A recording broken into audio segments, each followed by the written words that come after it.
Hello, welcome back to Bald and Board Games. I'm Bald, I'm bored. and today we are jumping into Skyrim the Adventure Game. Yes, by Modiphius and Bethesda Studios. Yes. We are hopping right into Campaign 1, Chapter 1. If you're watching this on YouTube, please go check out our tutorial. We just kind of walk through it. We read through the book. At the very end, we give you some kind of bullet points of how everything works. If you're still confused, there is the tutorial book. There is the rule book. Definitely read through those if things are still confusing. Or send us some comments on YouTube and we'll help you out. Yeah, I think we'll have the tutorial linked to the end of this video as well. Yep. Right. So that way you can go back and see it. And if you're looking for it, though, it'll be the rulebook rundown, tutorial for Skyrim. So yes. So we're diving into Campaign 1, Chapter 1. Yeah. So if you've never played Skyrim, here's the board. It is just like the video game. It has all the holds and the strongholds and sections that you would see in the video game. We might as well keep that here in the middle between us. Well, so we're going to put the enemy card stuff and put it over here. That's valid, because we just need someone to call it out. Yeah. So what we're going to do here is quickly I'm going to review some of the game board setup and the player board setup so everyone's on the same page on how we did it. Then Nick and I will go over what characters we chose, what our abilities are, and then we'll hop into what Campaign 1 tells us to do. So game board setup. So when you're prepping your game board, you're going to see a ton of decks of cards. You're going to see a ton of pieces. There's going to be a bunch of stuff. It's very simple. Everything has symbols on it.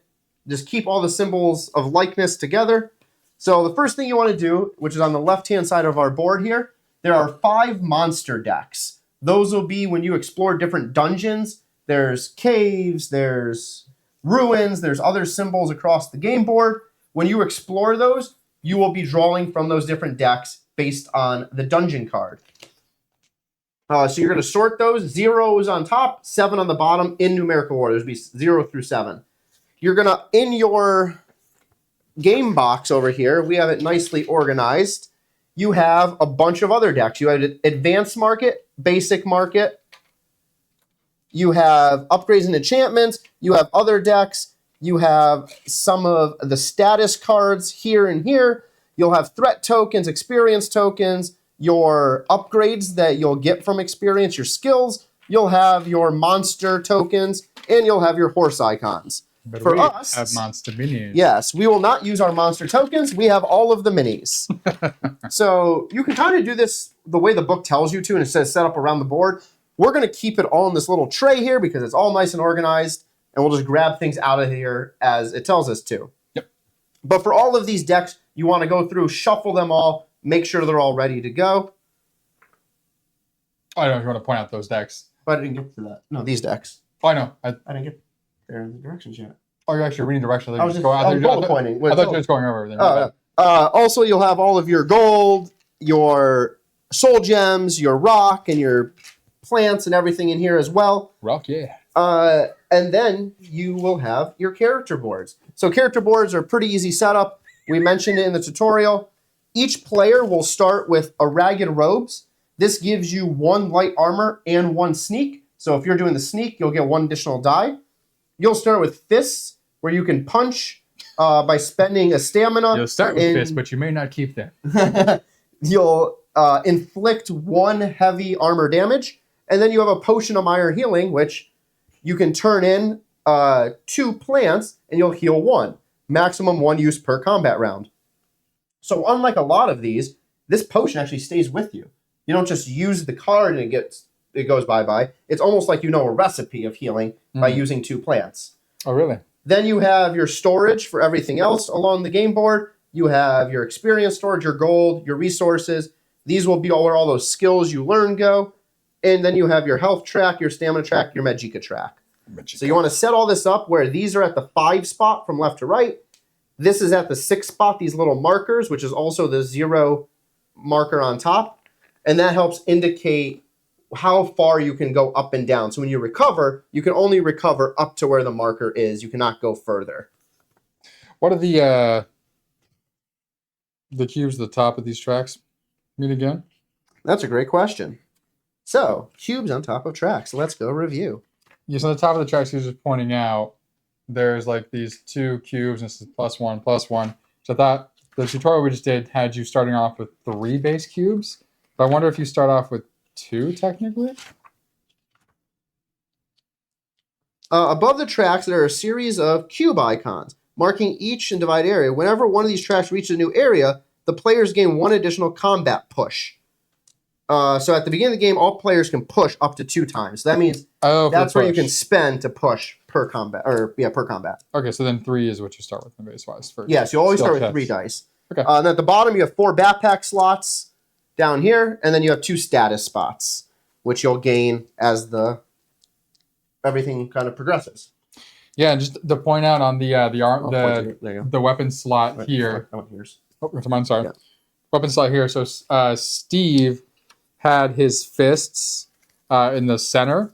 So this is actually split up into 3 different areas. So there is a left hand, a right hand, and then a 2-hand in the middle. So you can actually have 2 single-handed items here. A left fist and a right fist. Yep. So if you had it like Steve apparently is punching like this. I'm just assuming I have 2 fists. It's a 2-handed weapon right now. Nope. Because I'm assuming if I have a sword, I'm not punching with 1 hand and slicing with the other. No, it would specify. It would have the symbol that I assume that it's a 2-handed weapon.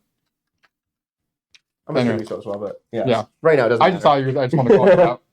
Any moment I can take to make Steve sound dumb, I take. If you want to see me sound dumb, watch us play cribbage. That just went up. That's true. Watch him attempt every to do Wednesday math. at 9 a.m. I think every of the last 4 videos, Nick has attempted to do math. At least the last 2. No. Both last week and this week. I don't think so. I think so.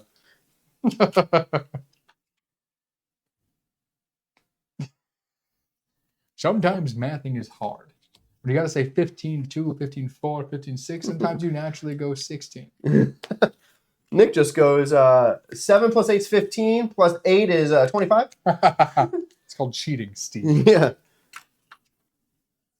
So, as the directions indicated, we shuffle all of these decks up. We get them all ready to go. You're shuffling up the little guys over there?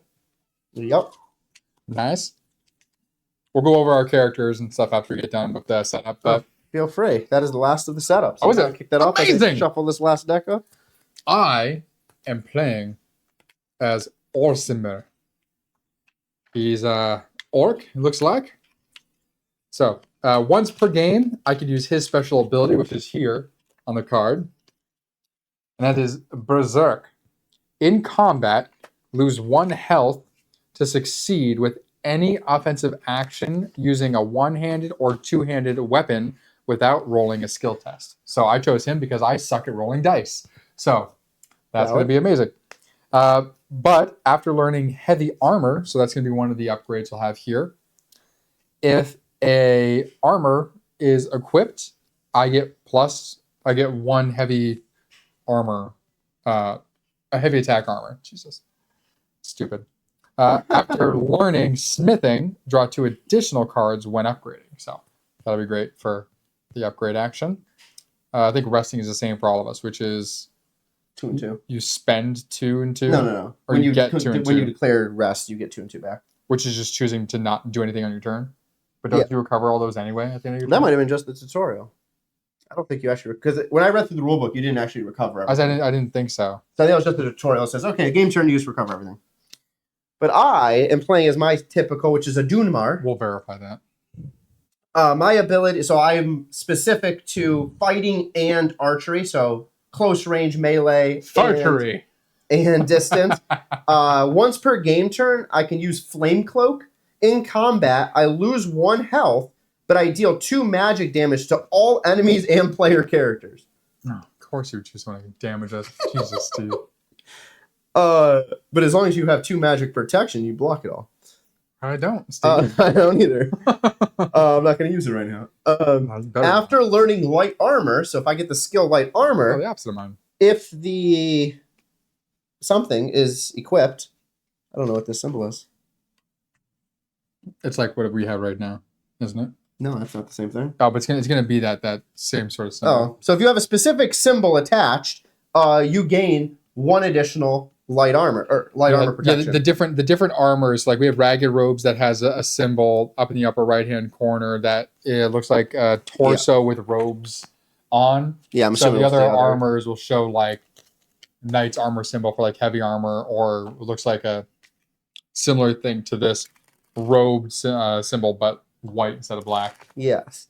And then I have, when I learn destruction, I get to add 1 damage to destruction spells. Nice. So not only can I fight close range with my sword when I get a sword, I can use bow and arrow, and I can deal damage via magic.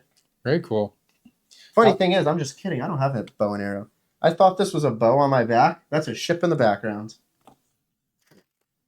Something that doesn't look like the right side of a bow. No, considering there's the whole. I didn't read the rest of the ship.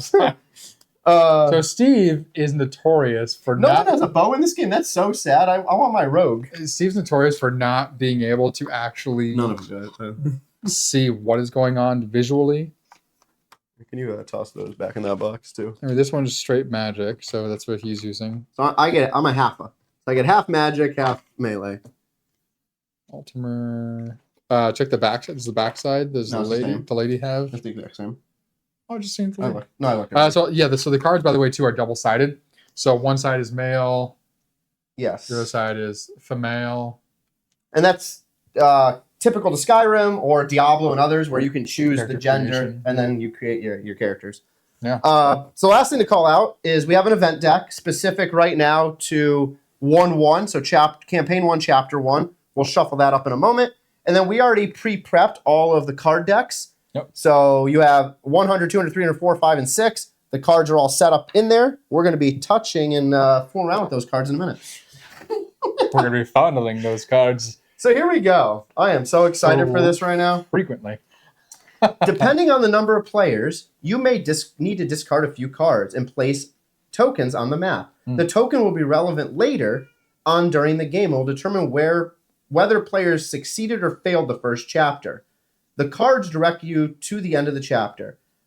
When there are more players in the game, more cards are needed to get to the end. Remember, if you are asked to draw a card that is not numbered, go to the next card. So this example says if you need to draw a card 180 and you look and there is no card 180, you go to 181. If 181 is not there, you go to 182, etc. So they built this where if the card you're looking for is not there, just keep going numbered order until you find a card that is there.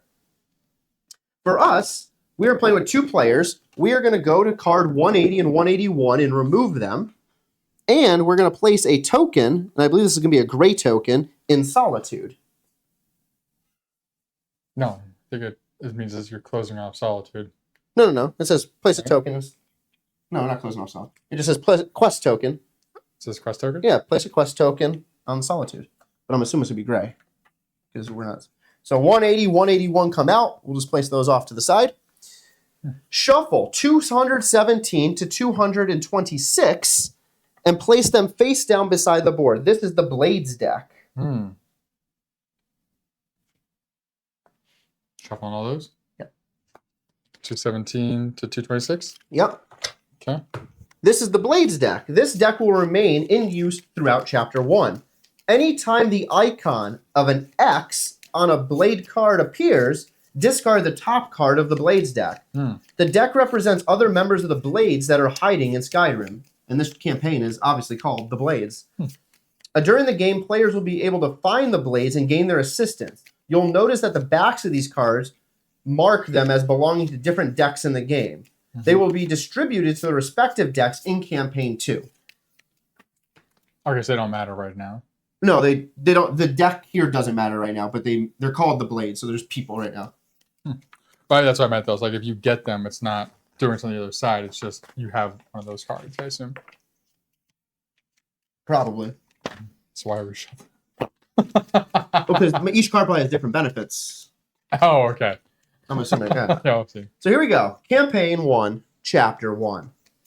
A group of Blades escaped the Great War in Kairodale, hoping to find safe haven in Skyrim. Once they are there, they try to build a normal life, but conflict follows them. Shuffle Campaign 1, Chapter 1 event deck and place it in the event slot.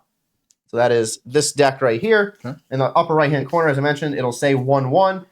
There's a whole event deck here of the rest of them, which we'll just keep off to the side because those will go back in the box. So we shuffle this deck, place it right there.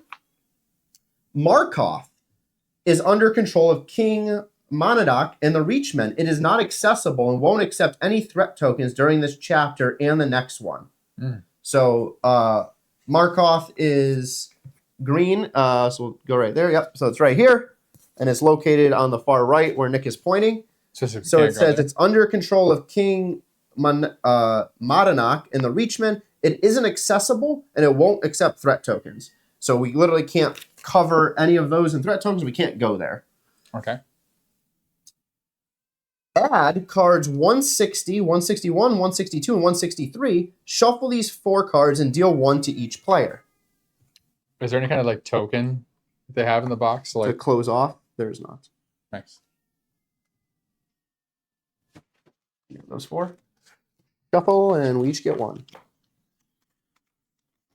If there are less than 4 players, discard the remaining cards. Do not place your player figures on the game board until instructed to do so by main quest cards. Can you give me one of the red cubes? I just know us. I want to put something on there to remind us. Valid. Touche. Can't go there. Valid point. You want number 3? And I'll take number 1. Sure. Those 2 will go off to the side into this pile over here. What does yours say?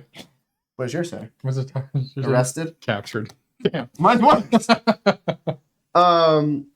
So this says just shuffle and deal on each player. During the first turn of the game, players read their own introduction to the world. Well, that's our introduction.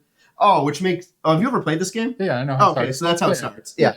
I get it. The first main quest card they receive gives them information about their own story, allowing them to choose equipment and give them the choice to kickstart their adventure. By the end of the first turn, players should have 1 character card, 2 equipment cards, 1 minor health potion, 2 plants, 1 main quest card, plus card number 209 to begin playing and for special rules. So 209 here, I'm assuming is like an index card or something.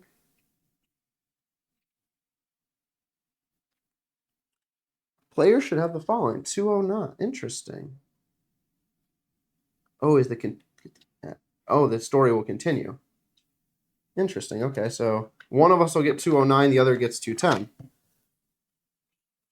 So we'll just make that available for us.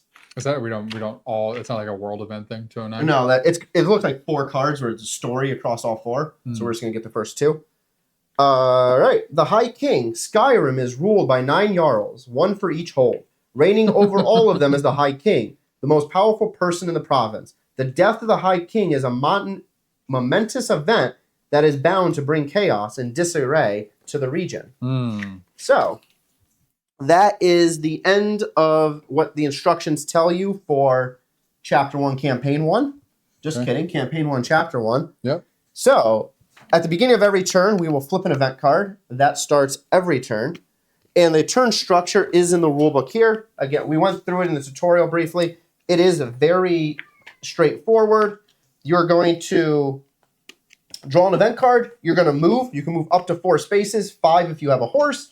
You're going to take your action. You can visit a market. Then at the end, you can level up. You're going to pass the starting token, which is this little token here. And then you're going to end your turn. So, you want to grab a D6, and we'll see who is the starting player. 5 and 5. Take 2. 1 and 3. Okay. Me. So, we're going to start with you. Let's introduce who you are. And what is your story? Me. No, already did that. No, we already know. Yep. That's what. Yep. Here we go. I am captured. I wake up with a terrible headache. My hands and feet are bound to a chair. What happened last night? A man? Sorry. A man happened last night? Wow. My captor sleeps on a straw mattress nearby. This is kinky.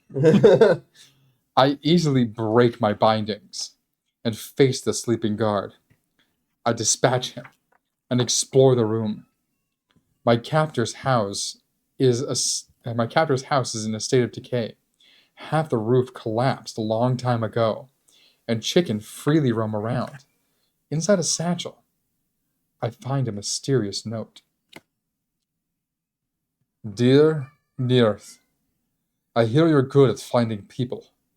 This letter contains a list of names of people I need you to find and capture. I'll make it worth your while. Moiva, Karnai. On the back of the letter, I find a list of names of blades, mine included. Place your figure in Riften. Where is Riften? Right. That. And then I get to choose option 1 or option 2. Option 1, I'll ask around at the inn, with septims at the ready in case bribes are needed. Or option 2, I'll seek the assistance of an information broker to find Moev Karnai. Ooh. Ask around the inn in case bribes are needed. Or seek assistance. I'm going to seek assistance of an information broker to find Moev Karnai. Says choose 2 equipment cards and 166. That's 166? Yep. Okay. And then I get to choose 2 equipment cards? It says that, but that's interesting. Okay. Are there like base equipment cards? This one can't be chosen because we're not him. So we just, because I thought these would be our starting equipment cards. Do we just get new equipment cards? Right away? Player should have the following. Well, yeah, because I could choose another. You can, and but I thought it said to start that you automatically start with that. You do, but you get to right now. Since it's like you're rummaging through his place, so I'm finding. That's true. Like, you would do that in the game. Exactly. So I could find a helmet, another weapon, or so you get top 2. It's already been shuffled. It's already been shuffled. Yep. It says choose. Aren't you to just choose? Never. It doesn't say draw. It says choose. Get out of here. It says choose. That makes no sense. Like you opened up a chest and it's unlimited items. And you're just gonna choose which 2 you want. It says choose, right? Yeah, it does technically say choose. I don't like the wording, but it says choose. I mean, none of them are particularly super. That's true. Amazing right now. You're gonna find the really cool stuff and like the stuff that you. The markets. Get, I know.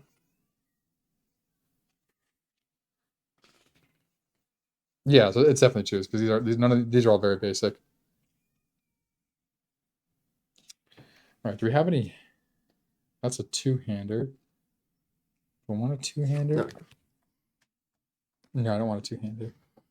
So if you're following along with us, evidently, we just get 2 items to start, and you just get to choose from the deck. This specific deck. You can get your longbow. And I will.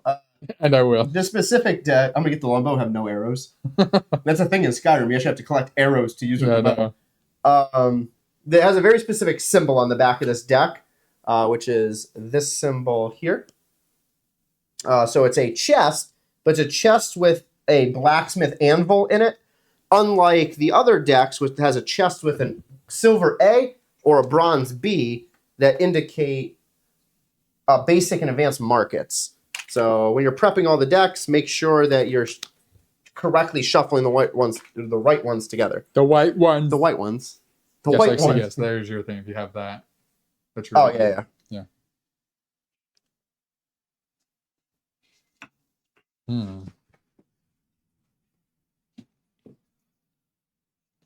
Yeah, you must not restore your. No, it has to be through this, unless it tells you otherwise. All right, I think I'm going to get rid of my fists. Do you put this back in here, or do you always have your fists? So I'm taking the Well, iron... I guess actually, no. This would go in your character box, because you always have... Right, yeah. In case that was broken or something, you'd always have exactly. So I'm taking the iron shield, and that would go on one hand. And then I'm taking the iron sword, which would be in my other hand. Why do I have the... Oh. So now I have the capability to block, and then of course I have a better attack than my fists. My defense over here, so I wanted to keep the sneak just in case. No. Okay. So then... 166. I hold on to this. I guess. So it didn't say to remove from game. No, you just did it. That was just your intro, so it doesn't matter. Okay. We'll just toss in the rest of the pile there. Run away.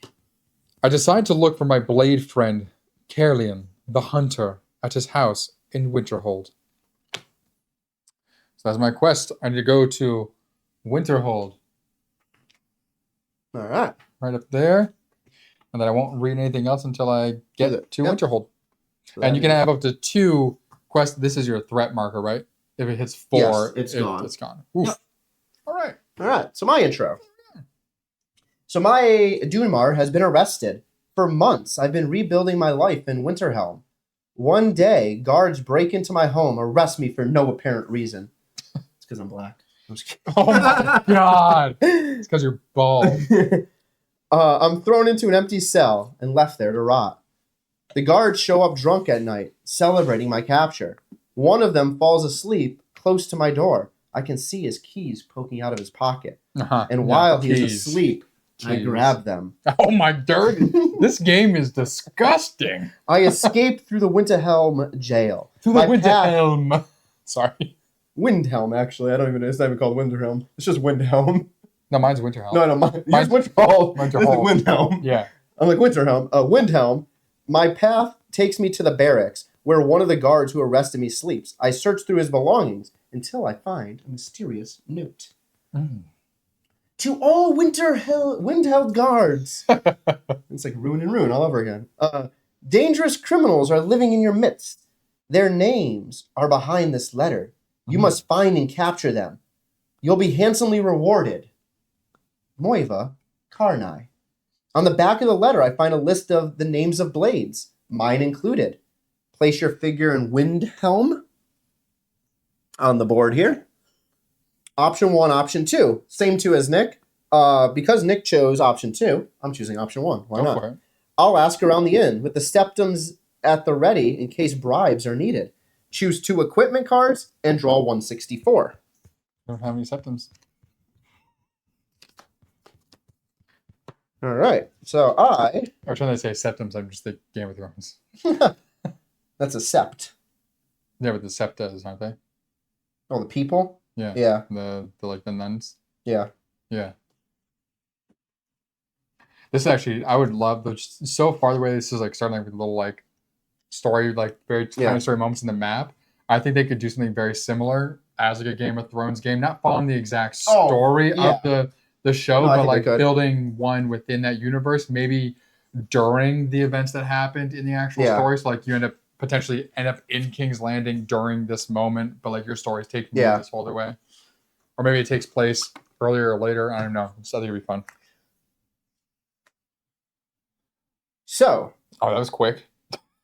I knew what I wanted. Nice. I played the game. Nice. So I have chosen the longbow, which is equipment. I now have archery. I can spend stamina to aim and shoot. And it'll deal either light damage or heavy damage. That is in one hand. My other hand, I have sparks. Destruction equipment. This is magic destruction. And I will have shock, which will deal magic damage. Burst, which can deal light damage and magic damage. Weird, the bow's not two-handed. Yeah, but you can like equipped and unequipped, I believe. Or you can't have. You can only have one. That's true. Both of these are sitting in my backpack though, because I don't have either of these skills unlocked yet. What skills do you need to unlock? Archery, instruction. You need those skills unlocked? Yeah. And you don't have any of those either. Oh, you need them unlocked. I didn't know. I thought those were just like. No, that's just saying as one-handed. Oh, really? You need to unlock the block skill? Yeah, you need to unlock how to block. So you have this too. But now this makes way more sense why you get 2 items. Because all of these, other than the base versions, unless you take potions, have requirements. All right. Well, I didn't even go over. So yeah, the iron shield obviously has block. The iron sword has swing, slash, and parry. So I'm going to slide this up actually so we can see all my pieces here. You can see mine. So now I have 164. My old blade friend, Anere, the haggler, works as a sword for hire and spends her time at the inn in Dawnstar. So we'll make a marking at Dawnstar, which should be to the left somewhere. Oh, yeah. I won't read anything else until that is complete. So that is my quest section. Putting this thing at an angle. Oh, freak. First, put it upside down. I put it right side. And then you're like, meh. Now, we as a collective get card 209, which now makes way more sense after I glance through them. Year 175 of the Fourth Era. The Great War rages across Tamriel. A group of young Blade recruits go on their first mission, a patrol around the forest of Kairodil. A Thalmor ambush catches them off guard, and they barely escape alive. Upon returning to their camp, they find it desolated. The Thalmor have been here. Cyrodiil is not safe for them anymore. They escape to Skyrim, far from the Thalmor's clutches. In Skyrim, the Reachmen have conquered Marketh. Tensions between them and the Nords are rising. Special rules. There are no special rules for this chapter. Chapter failure. If the main quest card reaches its top line of threat tokens, the limit, the chapter is lost. Draw a card 212. What's the main chapter card? We haven't gone there yet. I'm assuming it's this event card that we're going to draw. Yeah, but those are random. I don't know. I follow the directions.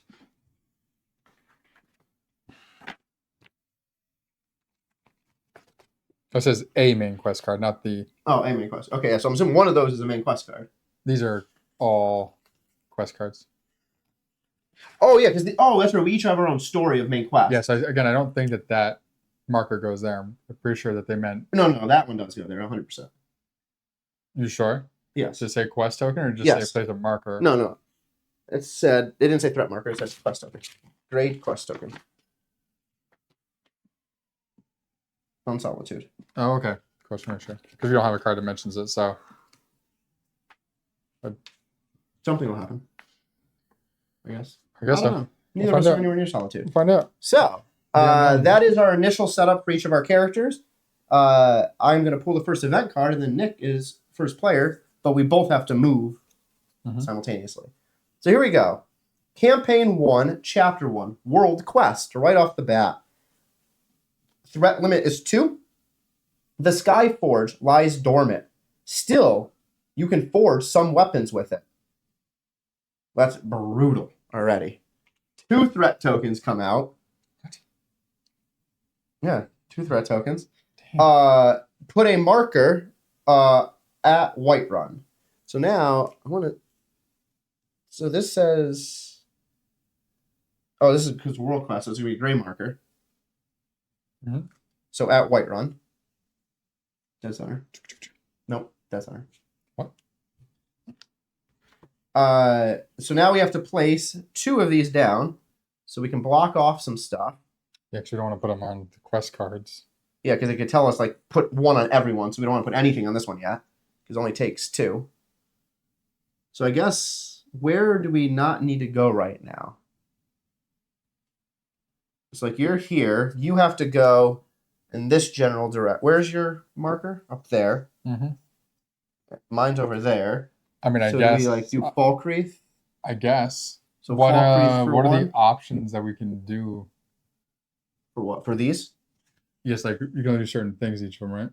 Yeah, so this one is the stamina deck. And then 2 things cost more, 1 plants cost less. So that's a great one to block out. Oh, we also have Markef's probably the worst. We can't we can't do anything there. I don't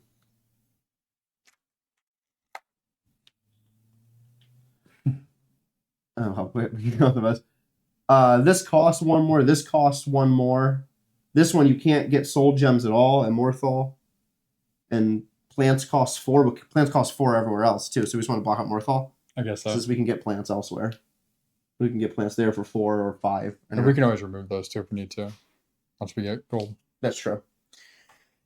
Okay. Right. So right now... So you can move 4 and then explore, right? Yeah, so both Morthal and Falkreath, we have put the threat tokens on. Those are now unstable, meaning the market is inaccessible. We'd have to pay 5 gold to access the market. Okay, so then just turn order again is... We both move up to 4. Yeah, and then you have starting player, so you'll go and do any attacking, exploration, wherever you want to do. Okay. And I'll do mine. Okay, well, I guess I'll just work my way up to where I'm going. I think right? I can make it right to the wilderness next to Dawnstar. Yeah, I'm thinking about going to the wilderness here and seeing what a wilderness event might be. All right. And then that gets you in range for Actually, next turn. I might go explore the ruin. Why not? Get some experience. True. You just got to fight it. Yeah. All right. And good? Yeah. Let's go. 1, 2, 3, and 4.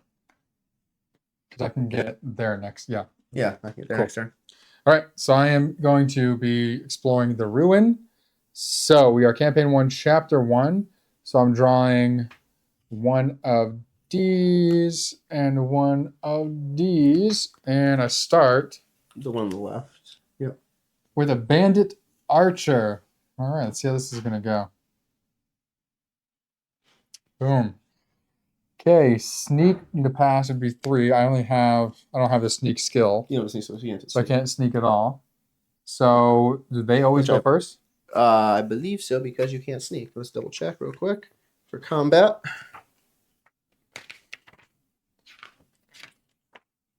So combat sequence. Players can take potions and equip weapons. Players decide whole act in the combat round if both of us were there. Enemy actions, but don't resolve them. Player blah blah blah blah blah. Sneak and aware. Some characters have tendency to sneak. Sneak works like any regular skill test with a difficulty indicated in the encounter after a sneak icon. The player rolls 3 skill tests, additional dice for every sneak they have in equipped items. A player can spend stamina to push when attempting to sneak in combat. If the skill test is passed, the player selects 1 attack from their combat actions. Yep, that's sneak. So all battles start with an ambush and sneak phases. The character tries to sneak upon the enemies. Can you actually sneak without having a sneak ambush. trait? Oh, it says ambush there. So no, you can't. You have to get that sneak skill to do so, I believe. Some enemies adds +1 to sneak. Okay, yeah. So some enemies have the ambush trait. This represents their ability to sneak upon players. Mm-hmm. The only way to stop an ambush is by sneaking. If a player successfully sneaks, then it goes normally. If a player fails their sneak, they don't sneak. Okay. Mm-hmm. When an enemy performs an ambush, the player will suffer the effect of the enemy action without rolling or having a chance to take a defensive action. What happens when you dodge? Do you just not take damage? So like here, one of the things with fists is dodge. So I'm assuming like when he attacks me, I could try to dodge by spending. Probably, but that would probably be during their attack and not during the ambush. Yeah, I know that. I'm just asking now. Yeah, I'm assuming. Yeah, you could. That would just be your turn action is to dodge. Let's see. Is it showing an example of a card? I was wondering if you just if like dodging gives you a free attack, or if you just still spend the stamina to.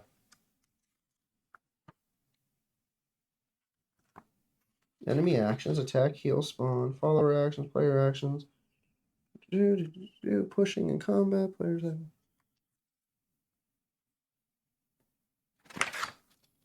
Summoning, healing, resting.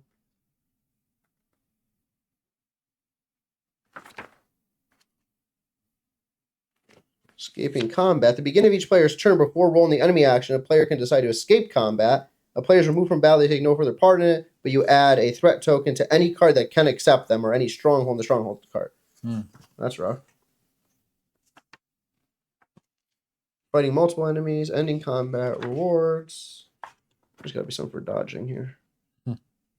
Or is just dodge just on fists? Like, do these? Yeah, these have dodge as well. Oh, you still have to do a skill check. Yeah, you started the skill type. So I guess actually no, you don't need to declare right off the bat. No. Like if you try to attack me, I say, okay, I'm going to use a stamina to try and dodge. I would roll my skill check to try and dodge. Yeah, because it's the same symbol. Mm-hmm. Because I would think this is an offensive, not a defensive. Like he dodged, but that doesn't make sense either. Like, why would you choose that one? Yeah, it's definitely for us for sure. Because this one has parry instead of dodge. But it's like, okay, how's parry different than dodge? This specifically does not say. Let's say cards on page 50.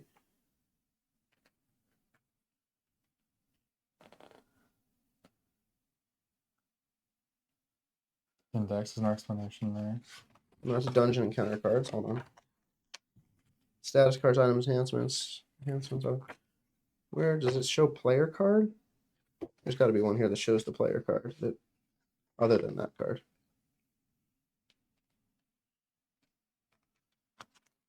There's dodge, there's block, there's parry. It's like they all just mean the same thing. Well, why would you do? Okay, here we go. Offensive action.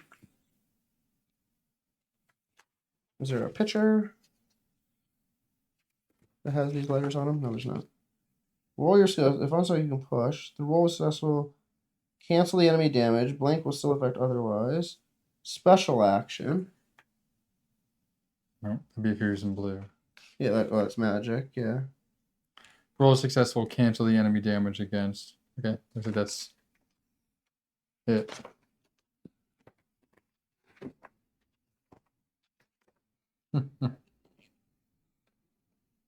Yeah, it doesn't specifically call out the word dodge. Yeah, some characters can sneak. We don't have sneak. The only exception to this rule is the illusion of soul muffle. This spell allows a player to spend magic to increase sneak. Don't care. There's traps, enemy actions. Player rolls the enemy die. Follower actions, blah, blah, blah. Yep, player actions. Player must first pay the cost. Yeah, that's saying defensive actions. Like there's actually, like green, like there's actually a defensive action. Mm-hmm. So I'm assuming like some of these words are going to be in green. Yeah, that makes sense. So there's actually. So these are neutral then. This is like neither. Yeah, so let's find a card that says it. So let's see if this makes more sense. I'm in advanced.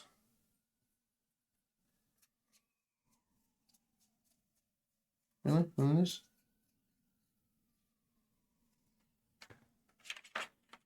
Or is it only going to be in this deck right here?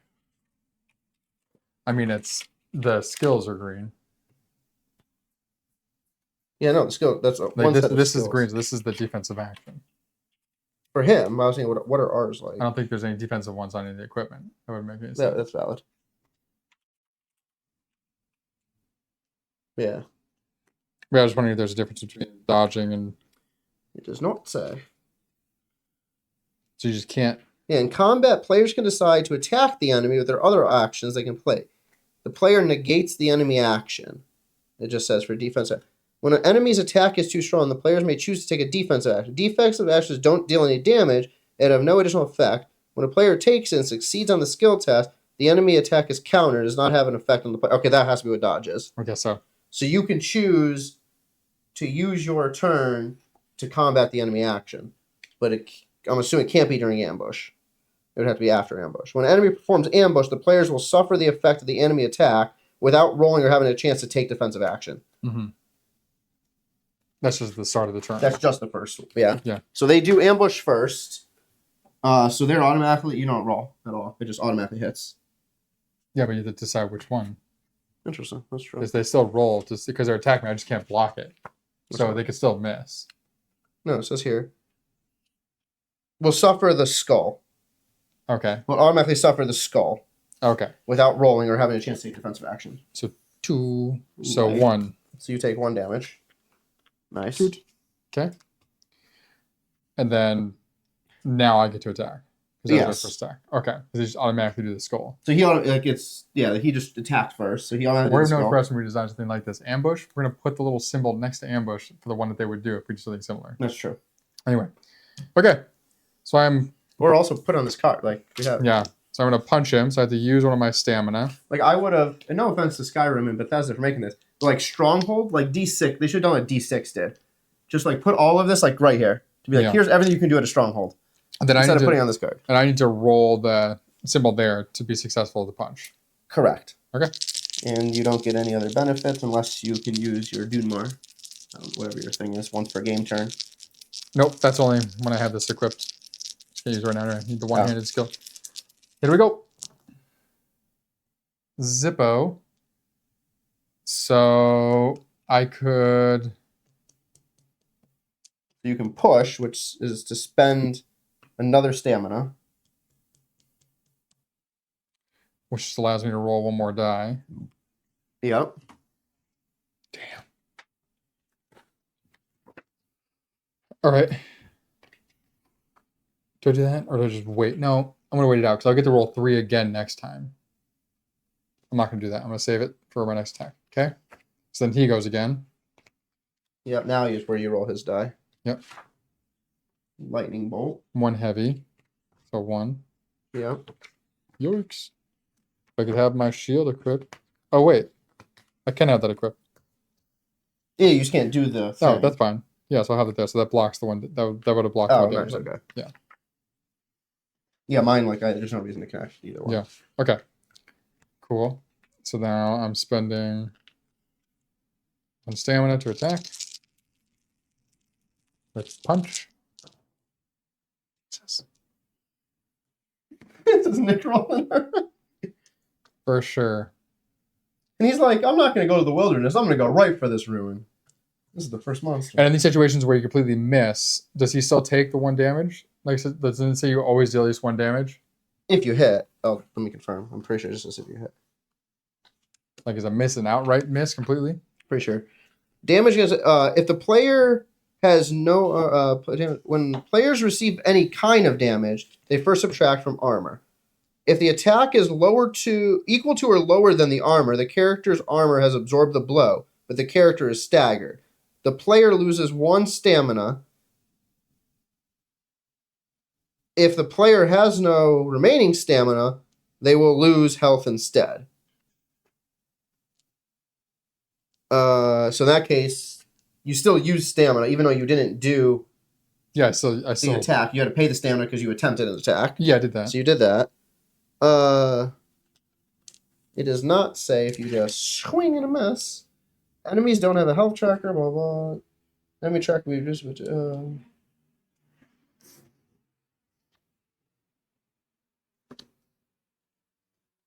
It says in there when attacking, there was at least 1 hit. But I forget if that's even if you miss. Yeah, this says if when it receives any kind of damage. If the attack is equal to or lower, but you didn't technically attack, you miss. But where does it say that he's always dealt 1 damage? I just said it right here. Where'd it go? I just read it. Hold on. Oh, so this is yeah. So if enemies don't have a health track, when they receive damage, the armor is chipped, making further attacks easier. The player's attack subtract, and this was only reduce only 1. Da, da, da. Yeah. If the enemy suffers at least 1 damage from attack, then they go down. But you didn't do any damage from attack. Okay, so they're attacking me again. And Too late, so there's 1. 1. This is going to be great. So at the beginning of your turn, you can escape combat, and you just add a single threat token. Well, I'm going to try again. And then there is a thing here, just to let you know, I just read this too. Where'd it go? When both of us finish our full turn, you restore all players' health. Okay, just not these. Those you'd have to take the rest action, which... You just don't do anything, and you recover 2 and 2. Yeah, can you do both those? Yeah, there's no slash. It's both of them together. No. Can you do something and then do a rest action? Oh, I wouldn't think so. Yeah, no, rest action would probably be your action. Here we go. Spent another stamina. There we go. 1 and 2, and it is heavy, so 1 and 2. Nice. Just need him for 1 more. And he's coming at me first. Yes. Nada. Here's my shield. All right. Stamina. Come on. 1 more. There it is. Oh, now I roll 3. Jesus. A little late for that. Boom. Okay, he's gone. Oh, no, wait. He's not. Sorry. What? So I rolled 2 last time. Yeah. So he has 3, so he automatically takes 1 damage. Here he has 2. I rolled 3. So 1 damage. Oh, yep. Jesus. That means you survive at least. Right? Because these are still, do these still count as the heavy armor all the way down through? Yeah. Until it would have gotten to like a light armor track or something? Well, no, you bypass it. So what you're dealing, what kind of damage you dealing? It's just there. It's just the one time. Oh no! Oh, this whole track is heavy. All the way down. But so like if That's why it's a red dot. So if he had like this and then this, then you'd have light and heavy. So would it be 5 heavy and 2 lights? You just have to hit for 7 total. Yeah. Okay, just making sure. But that's like if you have some weapons that attack heavy, some attack light. Yeah, so for the strong guys like this. Yeah, boom, right there. Yeah, so you'd have 6 heavy, 3 light. Or no, so 6 magic, 3 heavy, or 3 light, 2 heavy. So then do you only need to get one of these tracks all the way down to kill him? Or do you need to get all of them down to kill him? That's a good question. That doesn't affect you right now. I know, but I'm looking at tracks like this where there's like magic, light, and heavy. So I was looking to see how much you get down. So first one I did was 2. So he has 3. So if you hit it all, you always chip away. So at least 1. So that's down to 1 for the last turn. This time I rolled 3. So because it's a heavy attack, it blocks 2 because that 2, which leaves it with the 1 also. So down to 1. So I need to hit him for 1 more, which is going to cost me. Oh no, that'll put me at 0 actually. Okay, that's fine. All right, here we go. His attack. Lightning misses. Oh god, he's a whole other person. I forgot. So if I beat him, then I get the experience in the 3. Yeah, and then you could run away. And I could run away from him. Yeah. Right? Yeah. Okay. I still get the benefit of beating that one. Yeah. Okay. Yeah, because you beat that enemy, yeah. You still get the experience for that, yeah. What would be the point of doing both of them? I guess they're just both there. So all the experience you can get. All right. Well, spending my last stamina.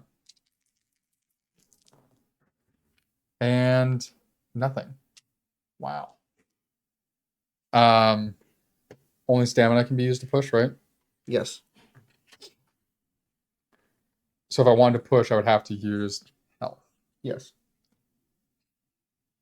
What happens if you die? You go to final blow. So final blow, when a battle gets tough, the players have an ace up to the final blow. This is shown by that marker on the track. When a player character receives any amount of damage that would reduce their health to their final blow or lower, the damage stops at the final blow token. From that point on, any damage they receive will remove the final blow, causing them to be critically injured. This removes them from battle. If all players remove from battle, the combat is lost. So then, especially some spells. So then, when I just heal back, critical injuries. When a player loses all their health during combat, they're critically injured, meaning they still had a close encounter with death but managed to survive it. Players who have been critically injured draws an event card and resolves it. The player then takes as many threat tokens as number of players, distributes them. If the player was the last one, then the combat ends instantly. Okay, so 2 threat tokens will get placed out somewhere if I die, and an event will be drawn. Yes. But then I would heal back to full health for my next turn. As long as I don't die. Which I won't, because I'm doing a wilderness problem. But it didn't say that. It said both of us die, we're dead. Okay, cool. Just like, there you go. Nice. All right. He's attacking me. Fire, which does nothing, right? It does nothing because it's not on there? Correct. Okay. Lucky shot. So I'm spending a health. You better do it. There we go. Nice. Done. Oof. Jesus. Nick rolled like crazy. So I get 3 gold and 1 experience, please. Then that person comes out, which For 1, 2, is 3. all magic damage, but I'm not going to fight them. So how do you run away? Why don't you just dump them out? I don't want to dump them out everywhere. You get one of these if you want to run away, and you got to put it somewhere. So that's all. There's just one of these for running away. Yes. Okay. Escaping combat at the beginning of your player turn. Nope. Just kidding. It's not your player turn yet. Oh, because they have ambush. They have ambush. So they do for the skull. What is that? Oh, attacks all of us for 1. When an enemy takes that enemy action, so that's using a defensive action will only protect the player who is acting, not the rest. Just attacking all of us. So then. So affect all players. Yeah. So now I'm at the final. So I'm at the final blow spot. Yeah, which means now you stay there. So like now so it would put you in final blow. Now you're in final blow. Now you can run. Yeah, you can run. So you take add up to the card that can accept them, or to any stronghold. The combat is part of a quest. Then you fail the quest, but it's not part of a quest.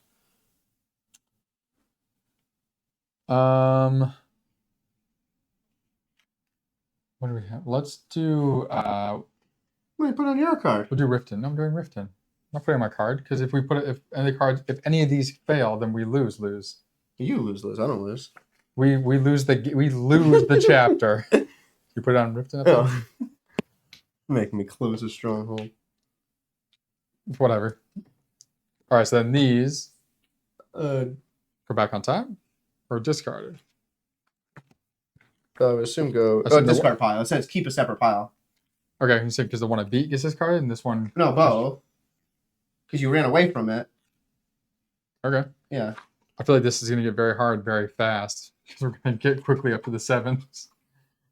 No, because we're not all going to the same. And this should be a quick chapter, I'm assuming. I don't know.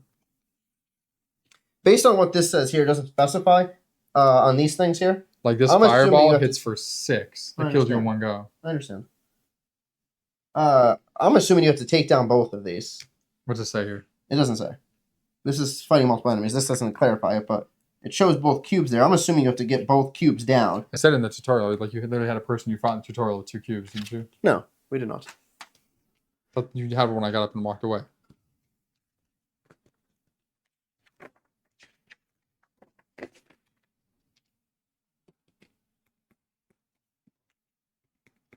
Definitely did, because you had a red and one of these out at the same time. No, it was 2 different enemies. I fought one with red, you fought with yellow. Yeah, it was 2 different enemies. Because it was the stab and the bear, and then there was something before the bear. This like scuttlebutt or something. Mud scrab. Mud crab. Mud scub. Yeah, I'm assuming you have to take down each thing of. If the enemy is not yeah, this doesn't specifically state it. All right. Well, my understanding would be like if you have multiple tracks, it means you have multiple defenses. Jesus, so you need 7. It's okay. God, it's gonna be tough. All right. So end of my turn. So this will go back up to full. No, end of game turn. That happens. End of our turn, not end of my individual turn. Correct.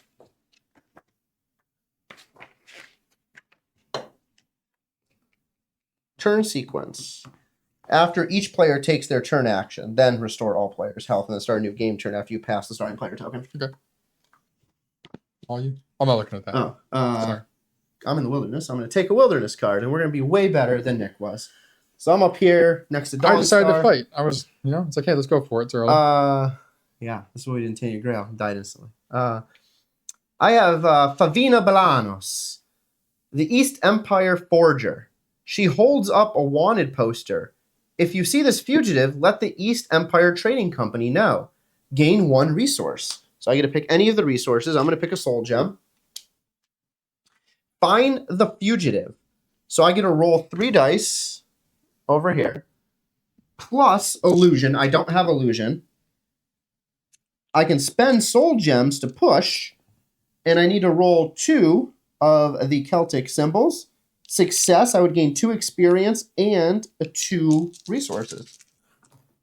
Boom. Unlike Nick, that's how you do it. Yeah, but you had to roll the things that have the most die faces on the die. Is it really? Yes. Yeah, it does. Yeah, whatever. So I gain 2 experience pieces. Boom, boom. 1. Yeah, it says right there, when all the enemy's armor tracks reduced to 0, the enemy is defeated. Okay, yeah, that's what I thought. Yeah. But then I'm saying here, the enemy always suffers at least 1 damage from an attack, even if their armor is equal to or higher. From an attack. But, like, technically, you didn't attack. I did attack. You swung and did nothing. No, like, to me, an attack is something that deals damage in any way, shape, or form. But it didn't say if the attack is successful. It just says from any attack, they always... But attack, like, it calls out, like, dealing damage and attacking. Like, to me, an attack, like... Mm-hmm. In any video game, if you just swing and miss, you're not dealing any damage. I know. So I think it has to be an attack where, sure, you might not have got through their armor, but you at least hit them. It gets easier. Yeah. So I get 2 of that, and I get 2 resources. I'm going to take 2 more of these gems. So we're going to flip this to 3. Yeah, now I can discard this card and grab quest card 30. We are definitely going to do that. Nice.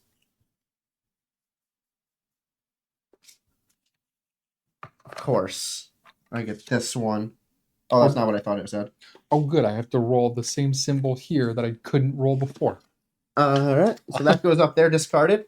I now have my own quest card. It is a thing of 4. Let's put it right here. There we go. It's a threat level of 4. I can collect up to. It's going to put a token in Solitude. I just put that just so Nick gets annoyed. I put it sideways. Well, now there's at least like multiple. So it doesn't bother me and as it's much. called Poultry Company Part 1. So we can have 2 of these, right? That was our max is 2. Yeah.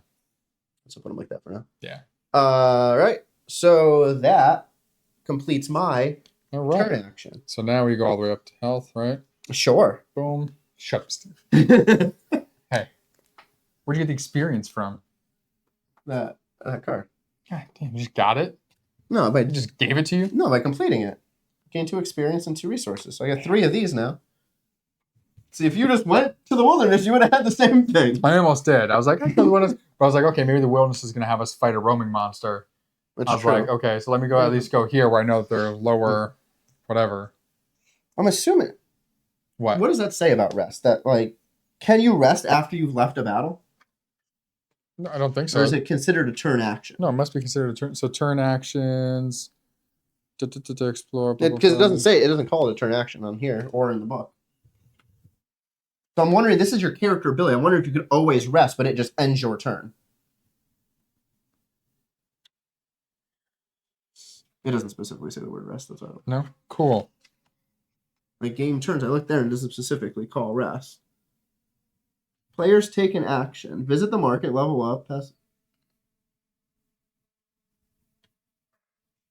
Like, would the action on your player card be an action? Yeah, right there. No, keep going. That's right? Yeah, keep going. So those are the actions. All players have moved. Each player takes their continues. Visiting the market. Where were the cards? Because we all have rest on our card. Player card's not on there. This shows every other card. The player card. What? Player card's in the very front, but it doesn't give you Doesn't say anything. It literally just gives you a picture of it. It's like 3 pages in. One more. Yeah, it just literally shows you the card. It doesn't specify exactly how this works. I mean, yeah, that'd be terrible because then, like, if you rest, like, it would take you so long to. Yeah, I think at the end of your turn, you should be able to rest. I don't know. What did the tutorial specifically give us that example? Sorry for everyone watching. We'll cut this for YouTube to make it better. Because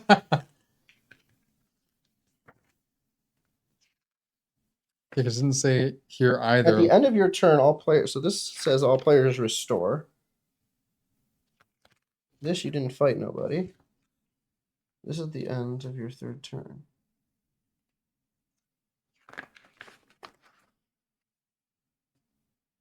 Yeah, this doesn't call out rest either. Can you do that during battle?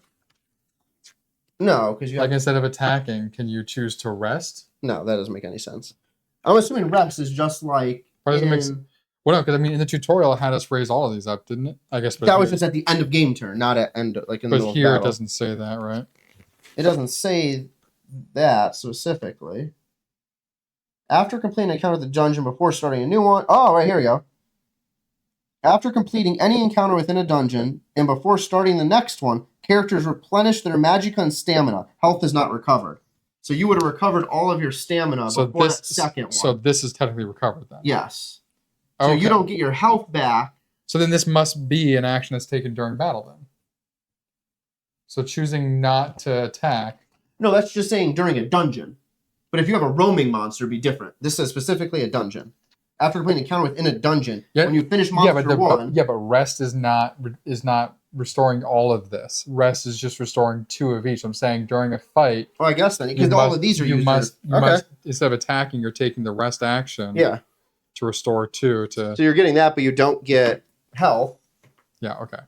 All right. So in theory, though, you're going to get that makes me feel tacked. That makes me feel better. I was like, man, this is going to be just as difficult as Tainted Grail if that's the case. Welcome in, Kim. Thank you for renewing your subscription. Hello. We were tinkering with some stuff, but we did record a tutorial, playing the tutorial version of this. We're currently in chapter 1 of the first campaign. We're going to make the tutorial clean, and we'll put that up on YouTube next week. It's a little clunky. We do have the hang of things. We're just making sure we have all of the rules straight as we're working our way through. Yep, typical Nick fashion. Jumped right into fighting and pretty much got myself killed almost right away.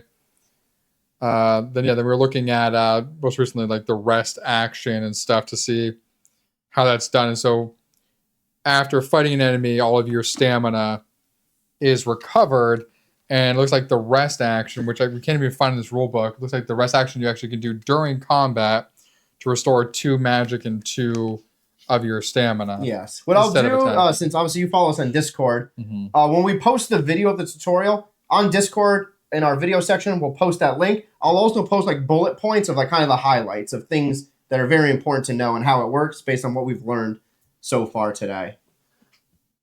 But where were we? Okay.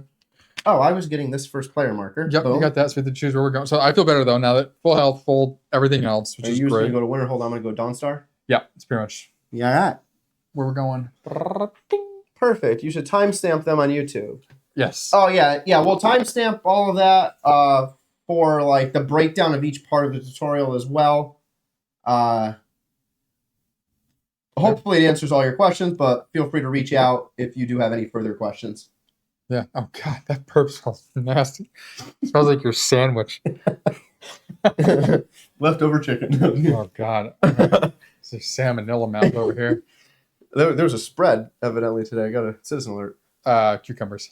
Oh, I just saw salmonella. I'm like, I'm gonna go order chicken right now. I was like, you don't eat vegetables, you're fine. That's true. Pickles, not cucumbers. So I am in Dawnstar. I'm the first player. I'm gonna pick. Oh, actually, I don't pick that up yet. First, we go here. Card, yeah. And we read the card. I'm sure I will. I would like to eventually get this played. Yes. Yeah, just don't roll like me. You'll have a good time. So, for the Rebel card here now, we have visited Dawnstar. There is a 1 with 3 little items under it. Does that mean we get 1 resource? Let me see. Interesting. I don't know. Mine is a 0. I don't know. I'm just going to keep reading. The innkeeper tells me Urine had a falling out with Jarl Skald the Younger. I find her outside, surrounded by the guards of the hold. Objective, clear 347. So I believe I'm going to grab 347. That would make sense to me, just to grab it right now by telling me to clear it. Right? Oh, yeah. Okay. Hold guards. We gonna fight somebody. Oh, suggested level requests. Ah, cool. So it's suggesting that you be these are level 1. That makes sense. We ain't there, but we're gonna do it anyway. Because we didn't pick this. These are randomly selected for us. So for 347, we have boom and boom. So we have a level 4 here. We have a level 1 there. Oh, they hit pretty good. They do not have ambush, which is nice. Yep. There's a sneak ability, which we're not going to do. So that means I get to attack first. Do you though? Don't the enemies always attack first, but they would just roll instead of? Oh, that's true. Ambush would be just the okay. Yeah, that is accurate. I believe they do. Yeah, you can keep going. Yep. So we're gonna roll the enemy die first. This next page is covering this with darkness. Is it? Oh, I'm sorry. Yeah. Okay, we rolled a lightning bolt. The lightning bolt not on the paper or the card. So now I get to roll my dice. So I have fists only. I'm looking for the triangular symbol. We roll. Thankfully, that fell off the table. And we roll 3 of these. So we miss completely. So we move to turn 2. We roll. They get axes. They swing. They deal 3. Oh, wow. They deal 3. Oh, interesting. So this is done in a weird way. So players take potions and switch equipped items. So this is the start. So then, of course, after sneaker ambush, players decide who will act on the combat roll. Okay. So player rolls to determine the enemy's actions, but doesn't resolve them yet. Yeah. So you're trying to hold that above. The player rolls to determine and resolve their followers' actions. We don't have any followers. The player declares their action. The player's defensive and special actions are rolled and resolved. The enemy action is then resolved. player's offensive actions are rolled and resolved. So, I mean, we don't have any followers, so it doesn't really matter. So really, so what it is essentially, this, obviously, after that, you could choose, like, to try and dodge, you know. True. Before resolving whatever it is. And then so I have to claim that I'm going to go for dodge and not for punch. Yeah. In this case, it didn't matter because I missed it all. So I have no blockage on that. So I take 3 hits. Yikes. So 1, 2, 3. We're not in final blow status yet, which is nice. So then we start the next cycle. So I'm going to spend 2 of these. Actually, no, I'm not yet. Yeah, we are. We're going to spend 2 of these plants. I can heal 1 using my potion. Use max 1 per combat round. Just flip it over. Yeah. Weirdo. Just flip it upside down. So now we roll the enemy die again. Lightning bolt does nothing. Nice. So now I'm going to go for punch. Boom, boom. Nice. So my punch deals damage up here. So so it could completely get rid of this, or you could deal just the 1. Doesn't matter. Okay, I was just saying. Yeah, it doesn't. Okay. Is that clear enough for you then? Yeah, should be. Just making sure.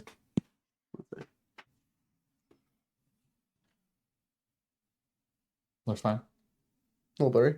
Is this just because I'm using my phone? Probably. I'll zoom in. Should I try to? No, let me zoom in on the car. Hold on. Let's zoom in on this car. Give us 1 second, guys. That's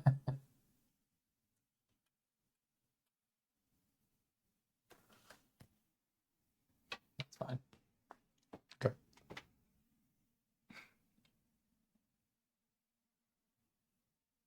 Slightly blurry. Biggest story. Yeah, right. Sorry, just make sure this looks good for you.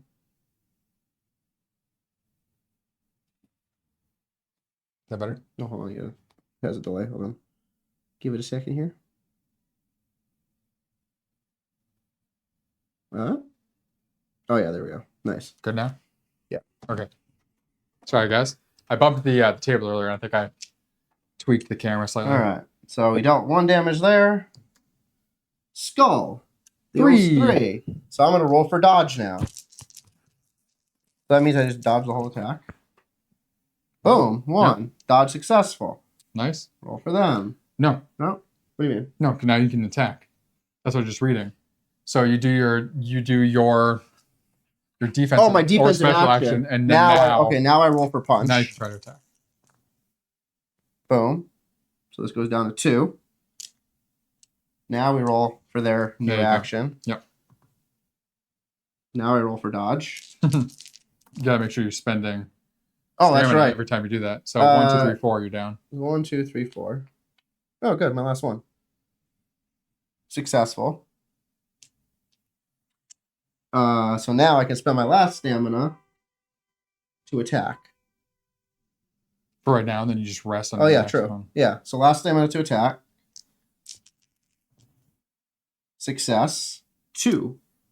So then it goes down 2. 1, 2. Right? No. You blocked it, you only go down 1.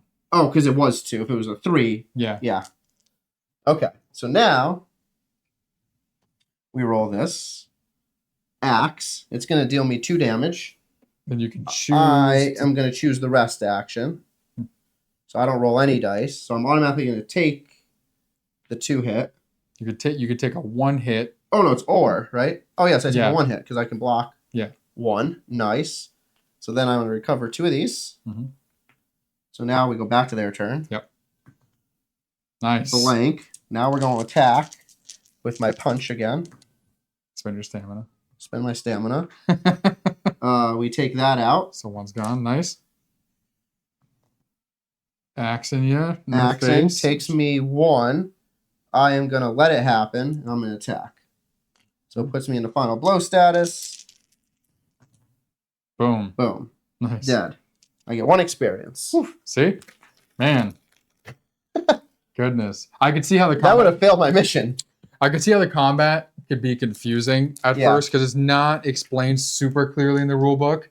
It took a couple readings. Like, wait, okay, these are the steps. Like like just have a card like this that has. Yeah, we should have a second card. Like, or like this card to me is useless. Simple. I don't need this card. No, there's nothing on here I need. Well, what you can do in strongholds, you can have all of it on the board. All the strongholds can be on the board. Yeah, but I mean the board's big, so like if you're playing with multiple people who are like at the ends of the tables, these are good. But just have another one. True. Just have another one. Okay, so I have 3. I'm just going to take a 3. You know what really grinds my gears? Just keep just have them out for now. Yeah, I am. I don't know how it keeps closing. There we go. So now I gave my 1. 347 is complete. Nice. So I believe this just goes back in. Instead of removed from the game. It doesn't say remove yet. 346, 348, 347. Now, back to my player card here. Rebel, clear 347 is the objective. We flip it. Success. I defeat the guards. Nobody sees me. Ooh, Gain 2 more. Nice. Just jumped them. So 1, 2. So I have 5 total. I need 2 Almost more there. to gain stuff, which I'm going to gain. Woo-hoo. Oh, and this gets recovered. No, it wasn't a dungeon. I'm definitely going for a one-handed first, for sure. I escape Dawnstar with Yerier. She lights a fire and we share stories. She knew Manovia Karnai back when she ran with the pirates, known as the Black Blood Marauders. Moivia used to hire them to smuggle passengers from Valenwood to the Somerset Isles. My options now, I can concoct a potion of invisibility and infiltrate the ship, or convince the guards of Windhelm to raid their vessel. We're going to go potion. I don't want to try to convince guards and get in a fight with them right now. Because I still have no health. So, number 172. 175. 174. 172. So this card... I don't know what happens with this card. It probably goes back in the thing as well. Yeah, I'm assuming we finished it. Yeah. That's not going to. I don't think anything's going to tell us to take it back out. 164. Because they would say remove from game if it. Yeah, we're not going to go back to it. Yeah. The invisible plan. Before facing the Black Blood Marauders, I'll need to make sure my endeavor is a safe one. I decided to concoct an invisibility potion using the alchemy station at the White Phial. Go to Windhelm. So this finishes there. And we go to Windhelm. I hate you so much. Stupid. This recovers. And look at that. Oh, that's Solitude. So that finishes my turn. All right. You're up. Cool. Do you want to show them where I'm at? You are at Winterhold. Boom. All right. Recommended that you have level 0, which I do. No, you don't. I'm at level 0. No, we're pre-level 0. This is 0. I think it's pointing like this is 0. This is 1. That's 0. We're not at 0 because our thing's not there. No, but anyway, I think like this is you start it. You're starting. So my stamina just doesn't go up. Interesting. No, it does after fights. It goes up. No, it was a dungeon. I didn't fight a dungeon. No, it'll go back up after a fight. Just after a fight, it goes back up. That's okay. that's what it was saying. So now I gotta wait to end of game turn over. Yeah. Okay. Essentially, it's between fights, your stamina is recovered. That does make sense. Yeah. The place is empty. A neighbor tells me he left in a rush a few weeks back. Inside, I realize he barely had time to gather his belongings. I look around for clues. So I'm going to try and open a strange-looking chest. I'm rolling 3. I don't have lock picking. I need 1 triangle. It's one of the best things in Skyrim. You remember that? Lock picking? Yeah, you gotta just do it perfectly. You gotta and then you snap. Dang. And I can use my reader. Not enough player aids for everyone at the table. There is enough. Yeah. So these player aids exist. One for always success. But the information on here is not useless. They should have 2 player aids per person. Yeah. One talking about combat, and then 1 for everything else, like they have. They should honestly, like Tainted Grail has. Tainted Grail has 3 player aids, 2 that each person has, and then one generic one. Yeah, and they're perfect. It's easy to look at and be like, okay, boom, boom, boom, and like it has the reference for like ambush and yada yada. Those great. Yeah, like we should have. That would be great. I always broke. Yes, actually, I got really good at it at a point at doing lockpicking in Skyrim. Oh yeah. Oh yeah, I sucked at thieving. You get the feel for it. Well, you figure out like which ones are where, and like as soon as you would tap it and be like, you'd see how like much it would shake and then move. Yep. I sucked at thieving. I never really tried to get a thieving thing. Skyrim, I think I restarted probably at least 6 times because like I would get going, and it's like every other like massive RPG. Like The Witcher, I did the same thing. I get going for a while, and then some other new thing comes out. Like, I'm going to play this for a bit, and then by the time I get back to Skyrim, I'm like, crap, I don't remember what I was doing. So then I restart again. Sure. Okay. But I would always. I'm used to old school RPGs to where you want to collect everything, and you can't do that in Skyrim because you'll quickly get weighted down by all the books. Yeah, that's why you got like chess. You just like. I know. I'm just saying. Use the book to learn the spell, and then you don't need the book anymore. But like I wasn't sure. Like, do I need to have this for later? Oh, just like no. You're like, this one quest, 20 minutes from now, so 20 hours from now. Like, I really want this long sword, but all right, I guess we're gonna empty out my bag of books. And that's one of the reasons also I became an archer, is because you just need a bow and all these arrows. You don't need swords and shields and all that. Yeah. I would just stand far away and snipe people. I like getting in there. Nah. Tomb Raider, I sniped people in, but I succeeded. I got my 1 triangle for rolling. There you go, one of each. Thank goodness. What do you get? Oh. I opened the trapped chest without any problem. Gained 5 gold and 2 experience. Nice. Please, sir. In a hidden compartment behind the bed, I find a note signed by Kerlian, the hunter, addressed to any blades who find it. Someone was on his trail, and he escaped. The note also mentions Moivia's recent activities. He points at Moivia Karnai and her hideout in an abandoned cave in Hafegar. Okay, so I got... My first game of Skyrim was stealing every book I could find. I killed someone, took over their house, and put all the books in it. Nice. I did the same thing. I never did. Well, because I'm used to like books being knowledge you have to have and know to do things. Okay, so I can choose to either storm the hideout by myself or hire some mercenaries. I have plenty of gold, so let me go hire some mercenaries. 174, please, and I will give that back to you. Okay. Clean hands. No need to break a sweat when I can pay somebody else to do it for me. Yo, that's my life philosophy. I need to go to Hafegar. Hafegar? You slide that over? Yep, where is Hafegar? Hafegar. Hafegar. Hafegar. Hafegar. Hafegar? What? Top left. Solitude area. You have to go specific. Yeah. Cave in Hafegar. I was looking for the name Hafegar, like a salt. Yeah, never mind. You didn't read the whole thing on the page. Like Hafegar. Hafegar. I was having fun saying Hafegar. Yeah. Okay. All right. So that ends your turn. No. I mean, that's your player. I'm in Winterhold. Oh, you could do Mark. What can I do in Winterhold? Yeah, you can do everything in Winterhold. No, you choose a player action. Yeah, when you're in a stronghold, you can do everything. Oh, that's right. You can do the market separate. Yeah, that's true. Yeah. You can't do like 2 explorations, but you can do the thing. I guess I don't have anything I need to do anything with, so never mind. Well, I could explore the stronghold. No, take 1, choose 1, complete a quest, order that. Okay, never mind. I'm not going to spend this. I'm probably going to need this to hire the mercenaries. Yeah, probably. Yeah. I always played a mage in almost every game if there's a magic user class, so it's very thematic. I'm the bookish type. Wizard in real life. For Skyrim, we were talking about this earlier in the tutorial. I always play as like a rogue character, so I always had archery, bow and arrow, but I would also learn spells. So I had it like the short keys on my Xbox controller set, so I could be shooting bow and arrow, and then all of a sudden switch to spells, and then walk in and I'd have fire in one hand and lightning or ice in the other, and then just use all my magicka and just murder whoever I was facing. How do you upgrade these? You'll be able to with things. Is it when you get these? Does it tell you to upgrade those? No, those are just the skills that you gain. I know, but it doesn't say like +1 or anything on there. You got the book first of all, but no, it does not. Oh. How does I'm pretty sure there's like different cards or something. Like maybe some of these cards will allow you. Oh, it's these, I think.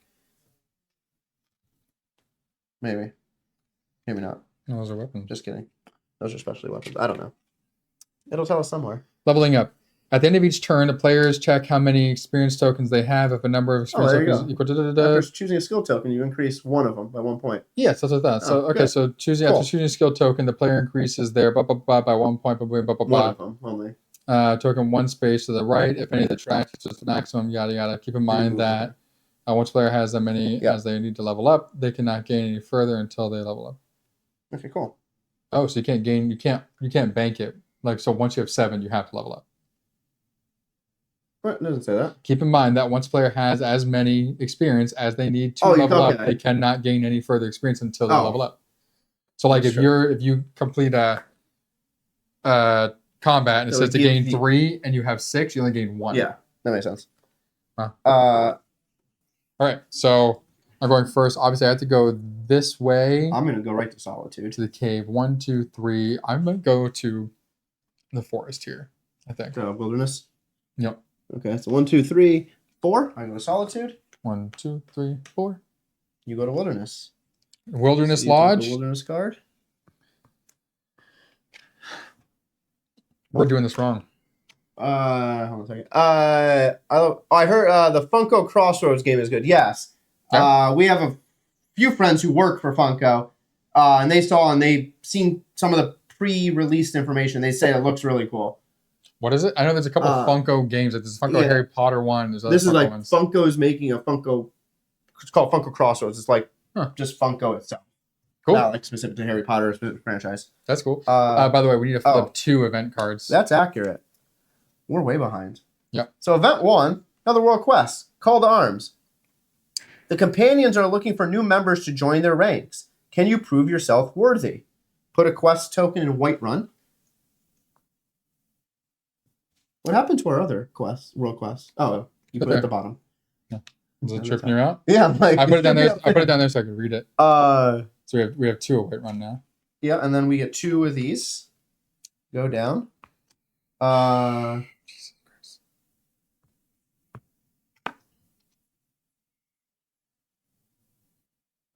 Man, test your might. Okay, so I definitely want to get my one-handed before doing this one if I can. Dude, it's cheating already. You're not supposed to read below the line. Oh, you can't. You can look at this. You're not looking at the success or failures. But you can see like what you're going to need to complete it. It's like this one, smithing will help you because you're using the forge. You need 3 of those, which is easy. That easy. one you need 2 of. That's even easier. Yeah, so this should be... Yeah. So we have 2 of these to put out, though. This one you can push using ores, yeah. Do we just want to take one onto our card since we've been completing relatively quick? Sure. Oh, yeah, this one will be... actually, I'm going to put it onto this one. Because this doesn't matter. This you fail. Like, if this you collect, you fail it. And then you fail the chapter, but this won't matter. Second event. Well, I mean, it's any quest, isn't it? No, any... This is not a main quest. This is a main quest. Oh, what is that? This was the side quest that I got from the Wilderness card. How do you know it's a difference between a main and a side quest? Because I think it's the border. Like this is the main quest of the character. This came from that card. So are these also considered main quests? No, those world quests.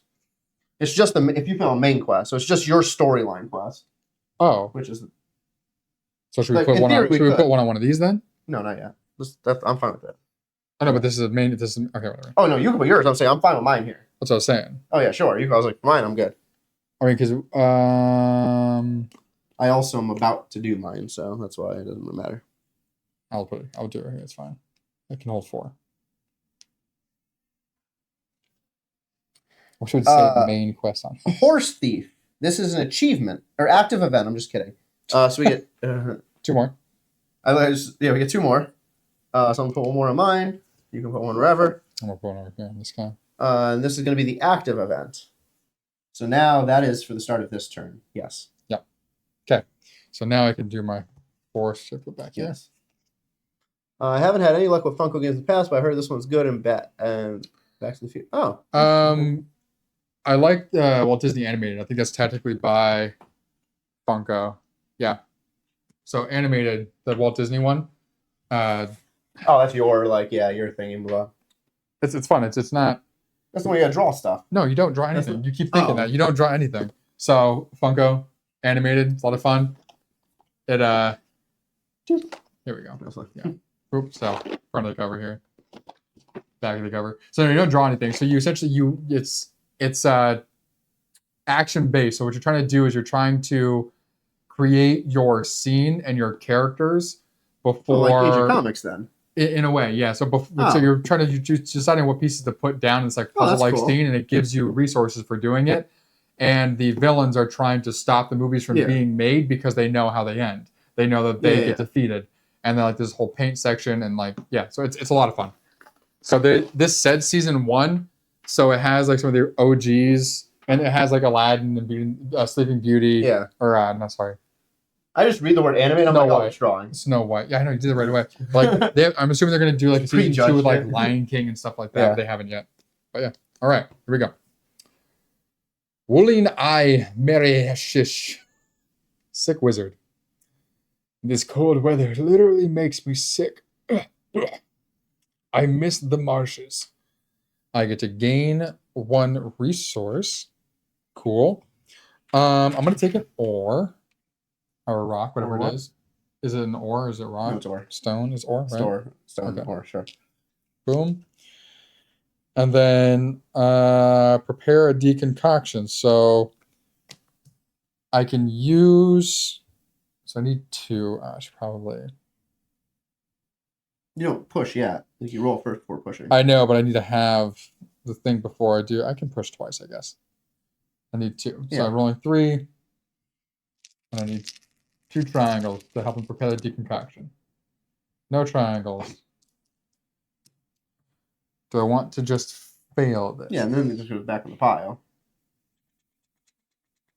You don't discard unless you complete it and then take the quest. Not very smart. Yeah, it's not smart to push now because you have battles. You want to push it and not this. Well, you don't use these to push in battle. Oh, that's true. But I could still, use it to heal. If you only had 1, it would make sense, yeah. All right. Failed that. Nothing happens for failing it, unless it says, right? You just don't get the success. Sorry, sicko. All right. So for my turn, I'm up in Solitude. So Poultry Company put a thing on Solitude. So this says here, we're hunting a fugitive who slaughtered many of the East Empire Trading Company's prized chickens. The fugitive was last spotted in Windhelm. Track him down. Go to Windhelm. I was dumb. I went to Solitude to go to Windhelm. So I have 2 at Windhelm now. For every turn, add a add a threat to this quest. If you fail this quest due to too many threats, then read the failure section. 2 turns. So you can get there in 2 turns. So after you have to do it after 2nd turn, or if you get gold on the way there, you can spend it to. Oh, just go boom. Yeah. So that was that. This one here, it doesn't really clarify how this works. So it doesn't say. First time chat. Sir Snails, welcome in. Thanks for stopping by. I know it took you a while to get here. We are playing some Skyrim. We're in campaign 1, chapter 1. Figuring it out. First time playing. Gonna leave a lurk here. It's 1 a.m. Fall asleep at the keyboard. I'll catch the vid. Good luck on your ventures. Don't let the old wizards die. Thank you, Kim. Thank you very much. We will see you in our next video. Appreciate you. So this is about that tutorial side. Yeah. Because why doesn't it clarify? Does it say when you get to Solitude? You may need to discard if you want to place a token. The token will be relevant later on during the game. And will determine whether the player succeeded or failed in the first chapter. Solitude. Okay. When there are more players in the game, blah, blah, blah, blah, blah, blah. I'm assuming 180 tells you to place a token in Solitude for doing something or something. Let's find out. I have no idea. 180 is right here. No. No. No, and it says, do not flip this card until instructed by the player who draws 183. Okay.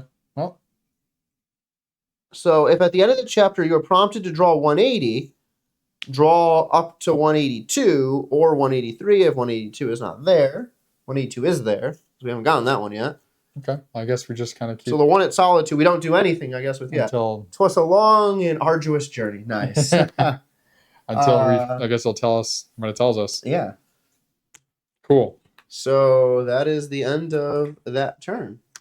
Boom. Flip that event card. Yes, we do. Yikes. World Quest. Oh, damn.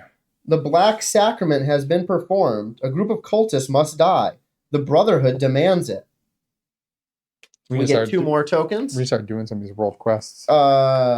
Yes. We put a token on Falkreath. Falkreath.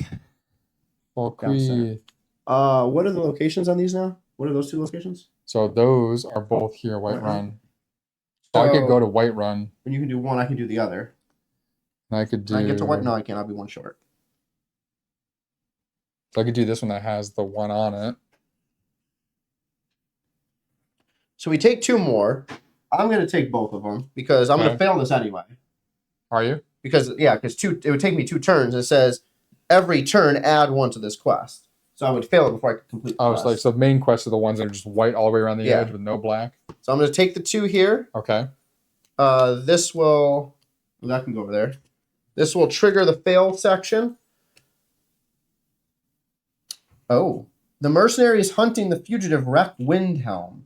Degrade Windhelm. Nice. And discard. So that's not that bad because so one of these comes off of Windhelm, which was this card's. This is card 30, and it says discard this card. So this goes over in this pile of cards that are no longer in play. Well, Falkreath is a fight. What is it? Why? It's a fight. So you just need to clear 1 and 1. Okay. So if you're gonna go to Windhelm, I can go here. 4. So I can make it either here or here. 1, 2, 3, 4. I'm gonna go here. Because then I can go here after. We could both go to. Yeah, afterwards.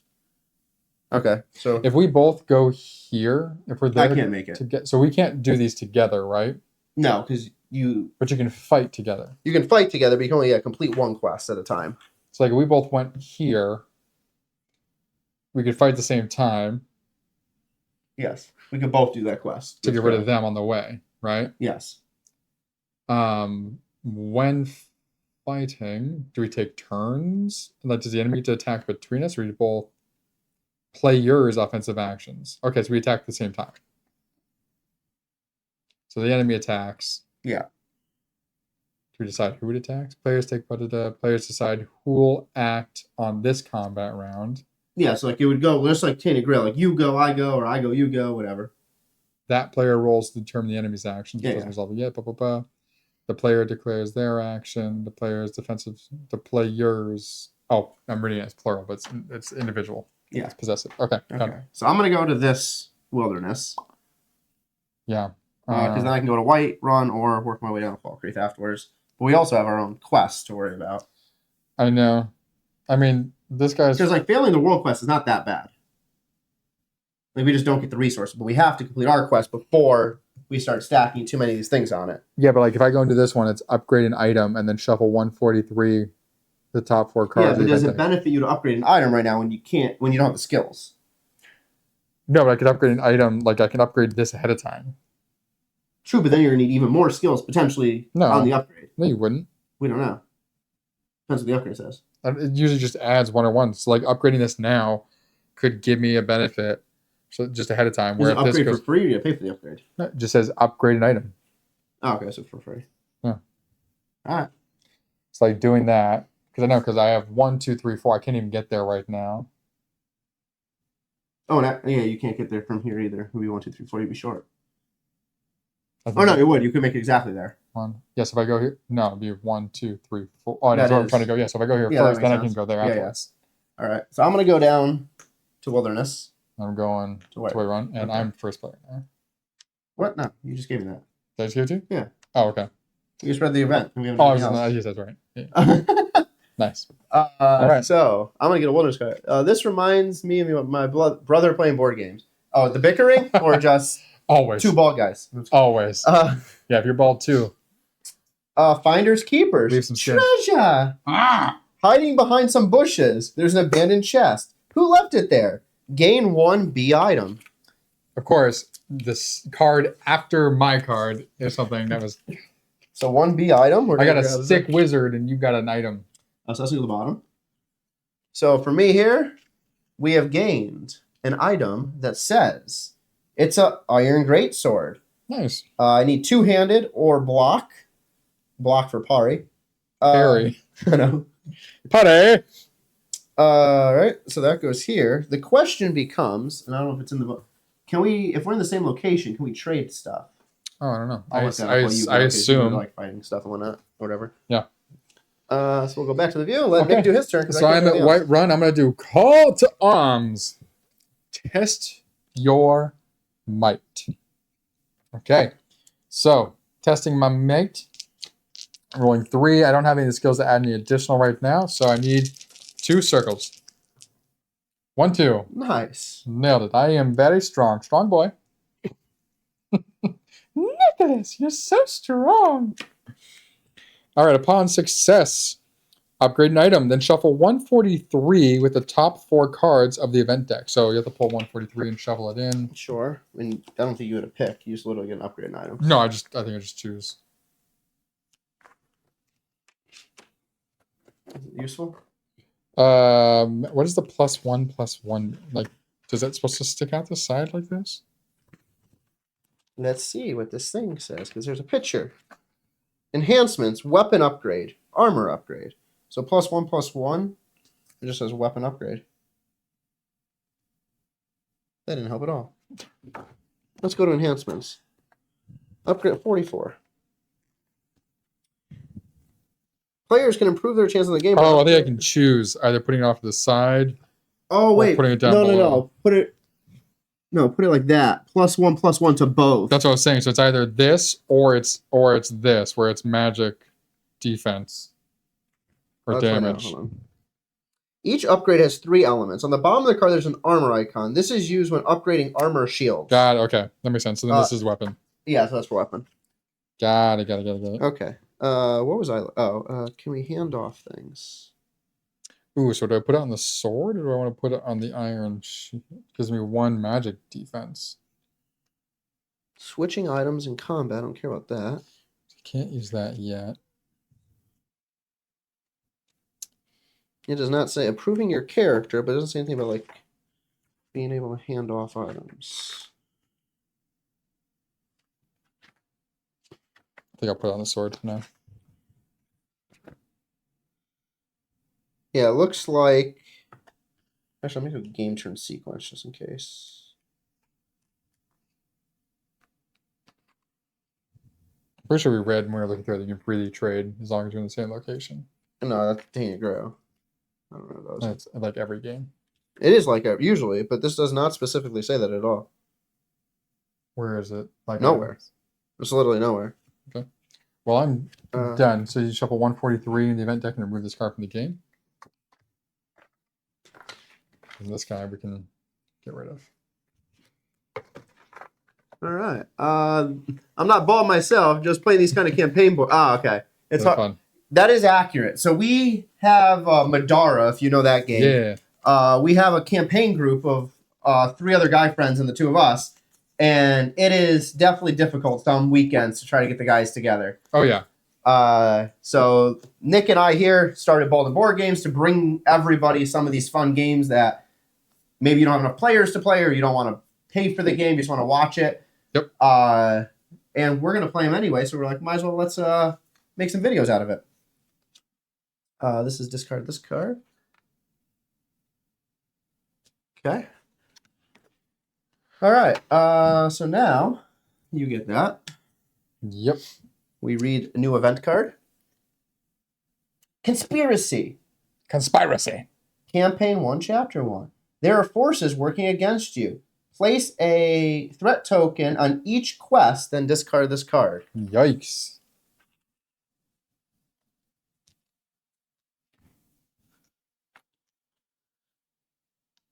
And then discard this card. This guy, here you go. Don't need that. I'll give you 20? No, that was from the card. Gotcha. Okay. Okay. So now So I'm obviously going up to my spot. 4. 1, 2, 3, 4.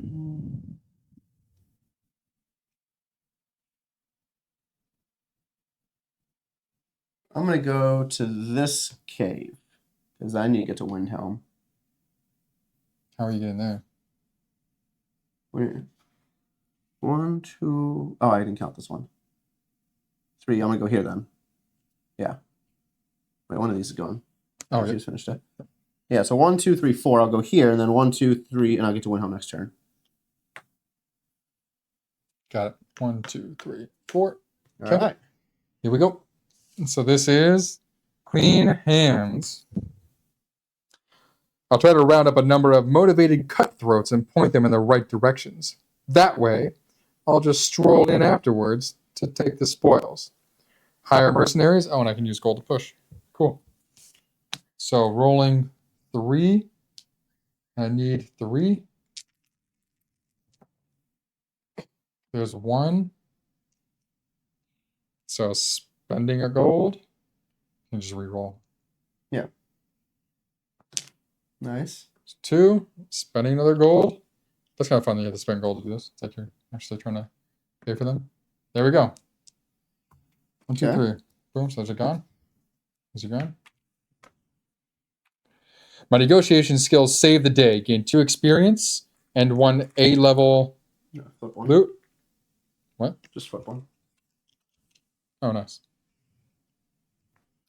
Place 1 marker next to Solitude. Nice. And then gain card. Well, you're gonna read a thing, but Oh, that's going to be the determination of... No. That's not one of those. Yeah. This is your personal quest. No, just place 1 next to Solitude. Yeah, but it's your personal quest. I'm pretty sure that just means gray marker. Doesn't it?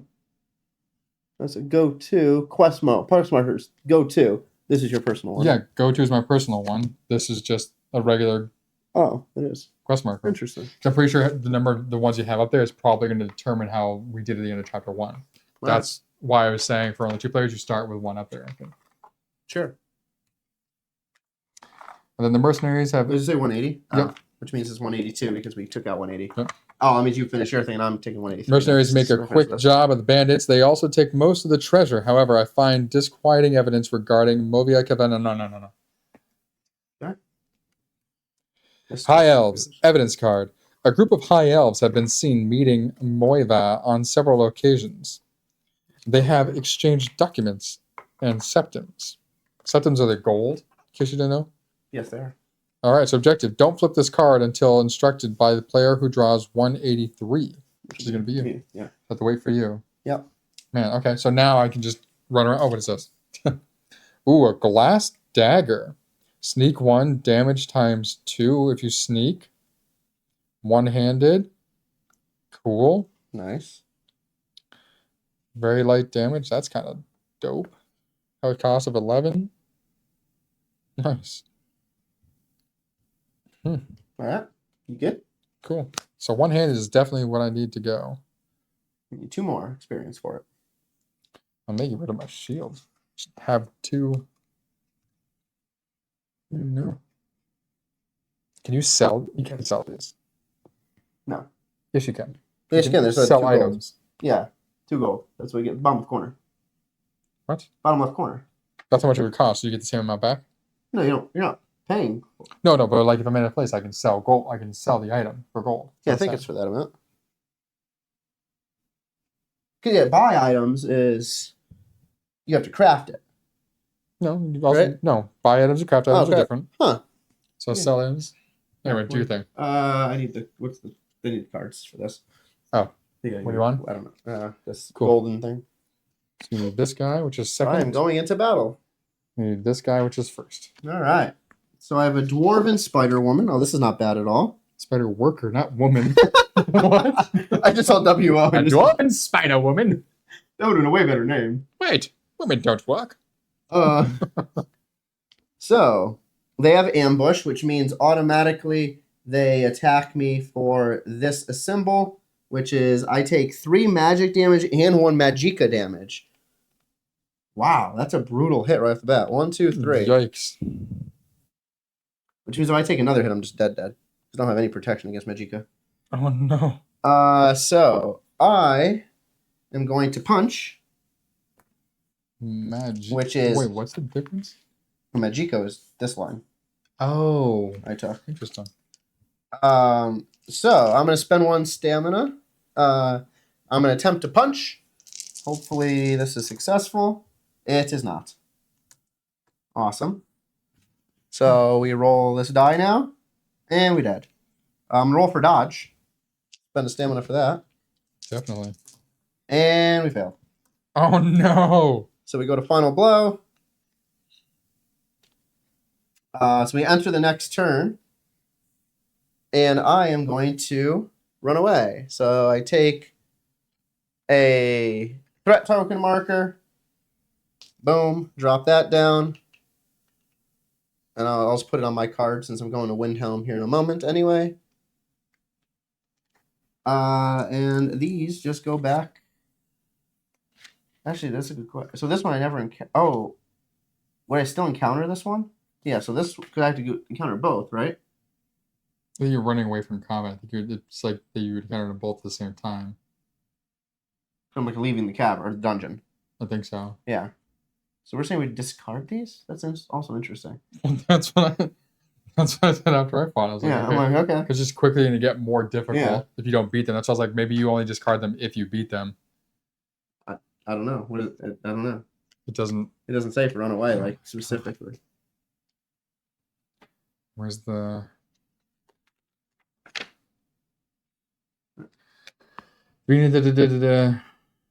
Comments part of the quest. Escaping from quest automatically failed. Okay. Players move from battle, takes off for their part in it. Doesn't specifically say what happens. Fighting multiple enemies.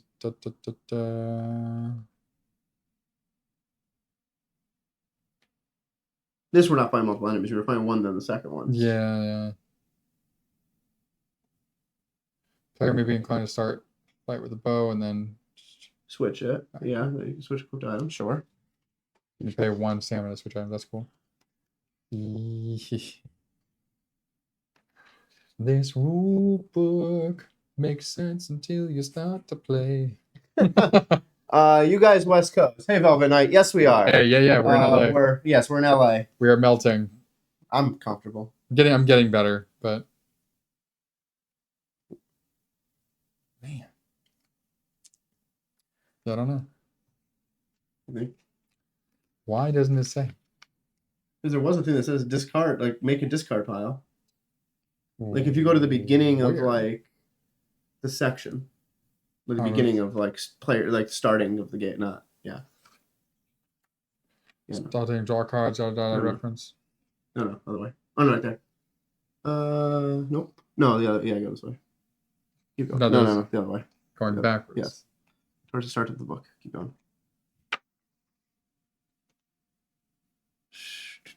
Once these decks are face down, take the top 3 cards, 0, shuffle them, return. Yeah, that's fine. Mm-hmm. Take the 2 number. Make sure these cards are sorted numerically. Oh, it doesn't say. I swear I saw somewhere it says like make a discard pile. Wait, what's leaving space beside each one for their discard pile. Right, but when do they discard? Like maybe it's only if you beat them they get discarded. Maybe that kind of makes sense. Seattle here. Oh, hey, nice. What's up? We're down in LA. Doing damage, resting, special actions, summoning, blah blah blah. Let's make it a house rule. It's not in the book. Combat sequence. It's in here for like defeat defensive player. Dealing damage against player, track damage.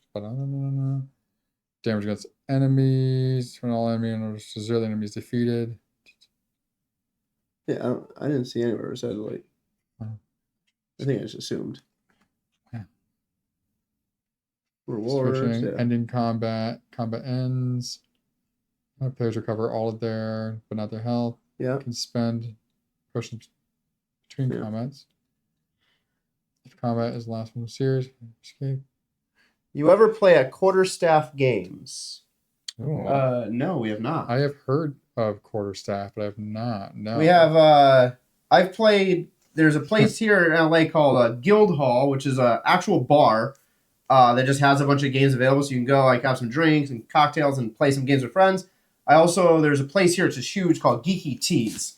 Oh. You pay $5, they give you access to like a few hundred board games and card games, and you and your buddies just grab a table, and for $5 you can just play all day. But I've never played a quarterstaff. Yeah, let's just assume that if you beat it only. Yeah, so the discard pile is just underneath and they're face up. So it's just the one, right? It's just the one that I beat. Okay. Yeah. So now, which makes sense for like the leveling thing, because if they get progressively difficult, Yeah. you want them to do so if you're going to progressively stronger. It's in Burlington. Those places sound awesome. Oh, we are. Not. Oh wait. Quarterstaff. Oh yeah, Quarterstaff is in off Church Street, right? It's in Burlington. Yeah, these are Burlington, Vermont. Correct. Yes, I haven't played there, but I've been there many times. That's where I first got obsessed with Marvel Legendary. So stop in every week and pick up whatever new expansion that they had there. I'm from Burlington, from the Vermont area. Love Quarterstaff. So fun. Little comic book shop below is nice too. All right. I was like, I know it sounds familiar. Yeah. So we finish our turn. Get all the health back. Great call out. So now I'm going to move to Winter. Windhelm. You're first player now. Yes. Where am I going? So my stuff's all completed. We'll have to flip an event first before you move anyway. That's valid.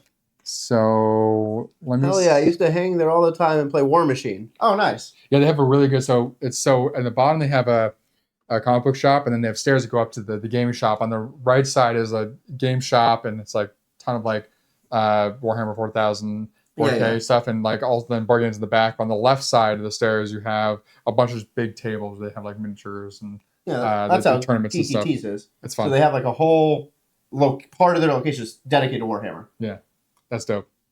I'm assuming Henry Cavill's probably played there. Potentially. I mean, God, the miniatures like that I can't get into. It'd be a black hole. I would never think, because not only are they models you put together, it's just like it's a game that's never ending. But what's our event? Oh, event. World Quest. Treasure Hunter.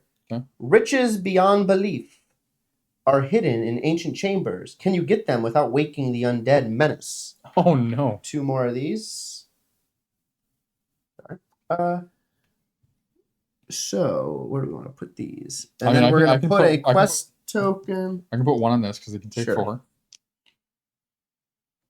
The quest token. Mine can take 4 as well. Might as well do it. Are you going to be able to complete yours? So I'm going to Windhelm right now. Okay. I mean, because if you get 1 more, you automatically fail it. That's true. And then we lose the entire chapter. That's accurate. So let's put 1 on this here. one. Yeah. Put a quest marker in the Palais. Where? The Palais. Where's the Palais? The Palais? Right on this thing? This one? Yeah. Okay. Okay. So now I'm going to Windhelm. Jesus, clear 3 of those guys. And then you just decide where you want to go. Oof. All right, so 1 and 1 for that. You can go for battle somewhere, or for like the wilderness right next to you. Use the Forge. Requires 3. I could push once. Well, I'm assuming as soon as I do this, chapter ends. Right, so that's what I was looking to see. Because I have 5 now. If I fight, I might get the other experience I need to level up. So I guess let me try to fight. Yeah. Or do I just it might not even matter. Again, maybe I just go. Oh, because you're gonna go first. I don't know. We'll find out. All right, so let me go to.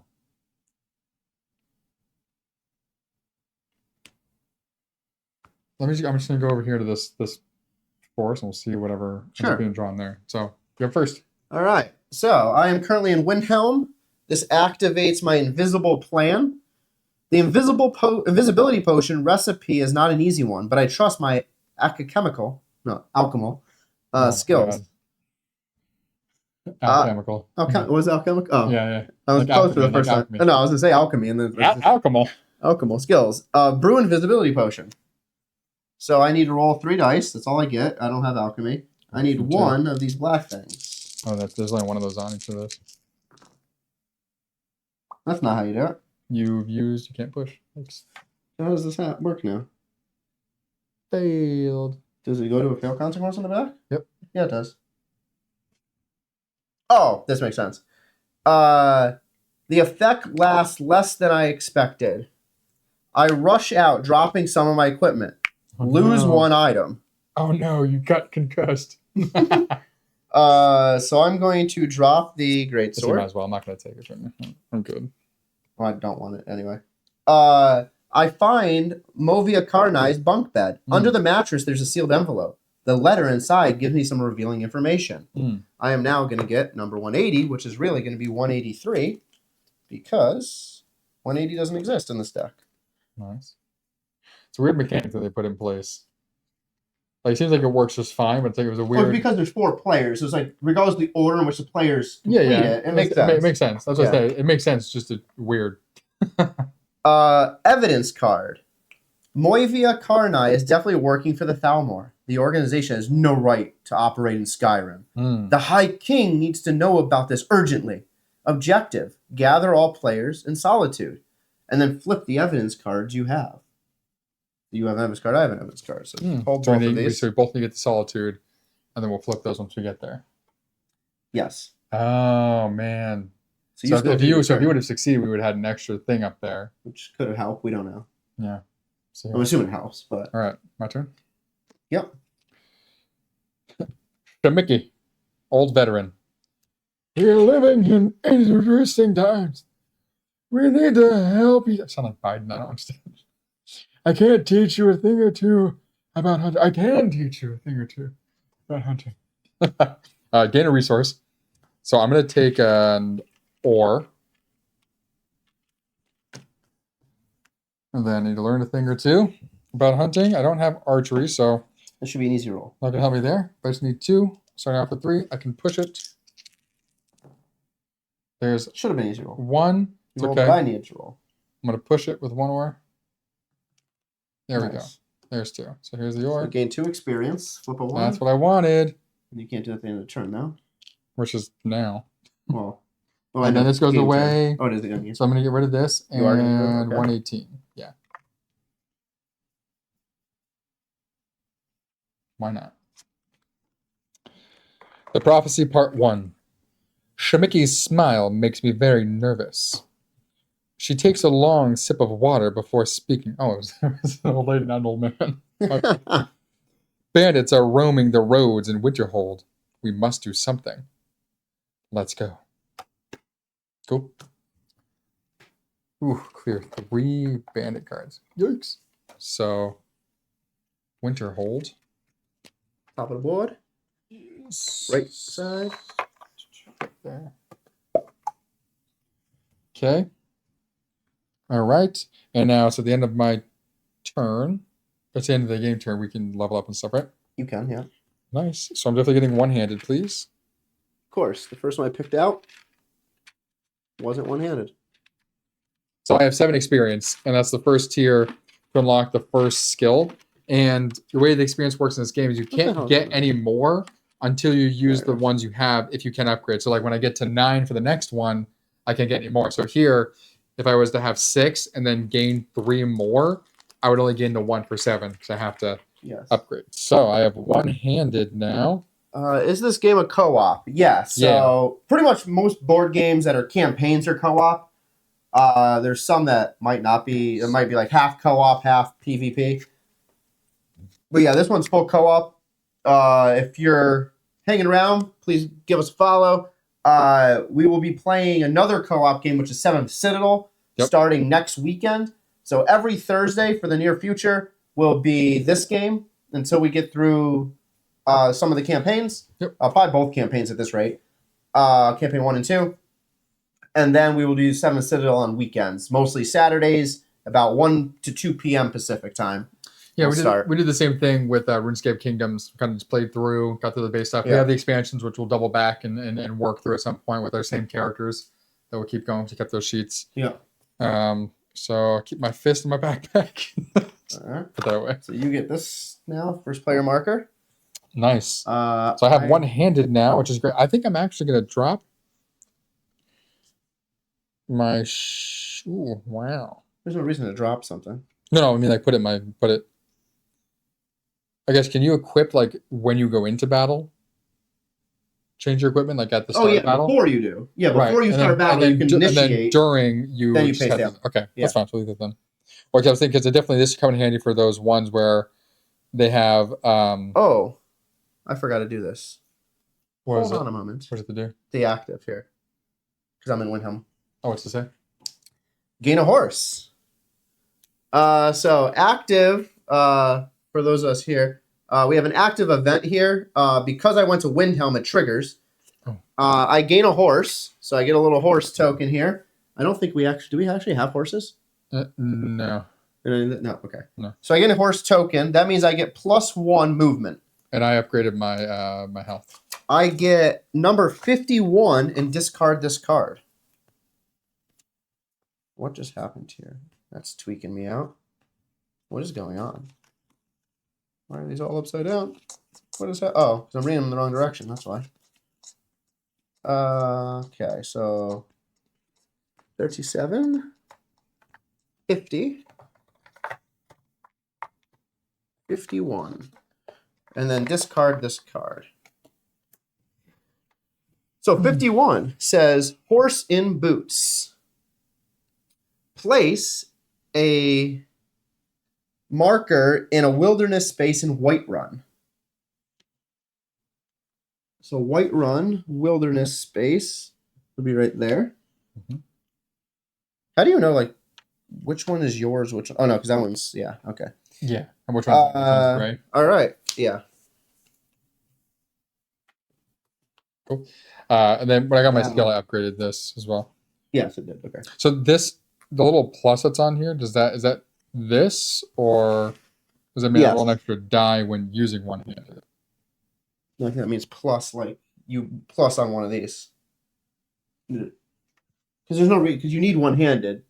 Gain 1 skill test die. Yeah. So I'm correct. So that means that when I do one-handed, I would use 4 dice. Oh, interesting. Yeah.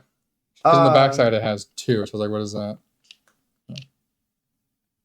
New active event, mystery bargain. Go to any stronghold, pay 10 gold, draw an advanced market item. Discard this card once used. And we have 2 more things that go. So go to any stronghold, what? Pay 10 gold? Yes. To say? Oh, actually, you can take 5 on that. Yeah. Yeah. Boom, boom. So I put it both on the side quest. So what happens if we run out of room for world quests? I think it just... Does the top one automatically fail? Yeah, most likely. Or the newest one. Or should these be moving down every time we get one? Should we start from the bottom? Well, as long as you know the order. Yeah. Okay. So now we can move. So we have to move towards Solitude to finish off. How long did it take you to get there? 2. 1, 2, 3, 4. So I can go 1, 2, 3. No. Okay, so I might as well not even go there now. Wait, 1, 2, 3, 4. 1, 2, 3, 4. Yeah, I can go twice. Okay, so then where am I going to go? So I'm going to go here. Hey, and there's a thing here too. Yeah, you don't want to do that one. Why? Because it's fighting 3 of these, clearing 3 of these. Interesting. Cool. Awesome. Fantastic. Yeah, you don't want to do that. just don't do the objective there. What is the other one for that? Clearing 2. One of those and one of something else. Okay. Yeah, so it'd be a little easier at least. Yeah. Okay, so we have 1 and 1 down in Falkreath, which is way down there, so I don't want to go down there. That guy has used the forge. Where are you? Whiterun. Which is there. Why not go to the wilderness? Oh, that's my thing. Just kidding. Yeah, I mean, I could go back over here to Whiterun. But then you can't get back. Solitude one turn. Oh, sure. Okay, so I'll just go up to this wilderness spot, I guess. There's one right next to you. Whatever, doesn't really matter. That's true. Yeah, so either one. I want to go to that one. Sure, whatever. And then your first turn this time? Right? No, I just gave you that. You just gave it to me. Okay. Here we go. Right? Yeah, I just gave you that. Yep. Do I want to do this or do I want to do the fight? What fight? Oh, fight, because I'm saying if I can go there and I'll do the fight, or do I want to do... I'll do this. That's fine. Ooh. Yikes. Confused man. Wounded and confused, the man fights against the current. If no action is taken, he'll drown. All right, so again, I'll gain a leaf resource. Plant, but okay. Plant, whatever. Like so picture of a leaf. Okay. Swim to save him. Roll, and it has... I guess I spend as many as I want to roll. I need 4. Because it says stamina. Yeah, so roll stamina, so you... So Oh, no, it says roll stamina. I would assume you'd roll how much stamina you have, so you'd roll 5. I don't think you would spend the stamina. But wouldn't you always have 5? No, because you can go up and up and up. I know, but... that's what I'm saying is like... Anyway, okay. You're always going to be rolling more than 4 dice, what I'm saying. Yeah. Okay. Which makes sense, because 4 is the requirement. Although, like, you had to use stamina to roll. I think it'd be rolling, like, what your stamina number is, and the higher you move it, the better it is. The better chance. To me. Okay. So we got and 1. It didn't help. 2. That's fine. Plant. Oh, no. I'm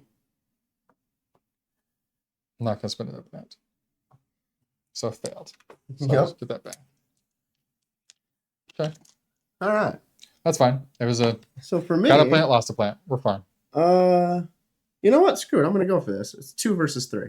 I could just run away if I need to. It's 2 versus 3. Yeah, if I do this is 3, the other one's 2. Yeah, so why wouldn't you... I can only do the 3 because that one's better stuff at the end. Yeah, but if the 2, you can... You're fighting all 3 of those guys at once. Here, you're fighting 2 of them, 1 at a time. Wait, clear 3. No, clear 1, then 2, then 3. Right? Or is you fighting all 3 at the same time?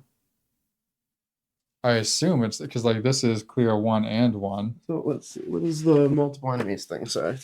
How does that work? Fighting multiple enemies. Sometimes players will face groups of enemies. Yeah. These encounters are pretty dangerous, can prove multiple challenges. I'm pretty sure it's a group. If any of the enemies is a trap encounter, this is resolved first. Okay. If player wants to sneak, it can't. Don't have sneak.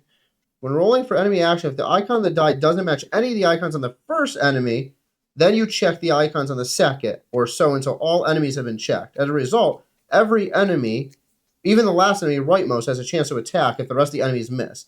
This also means that more enemies are involved in battle, they are more likely that they are to attack. When players attack, they always attack the leftmost first. Once the enemy is defeated, card is discarded, the next enemy becomes the first enemy.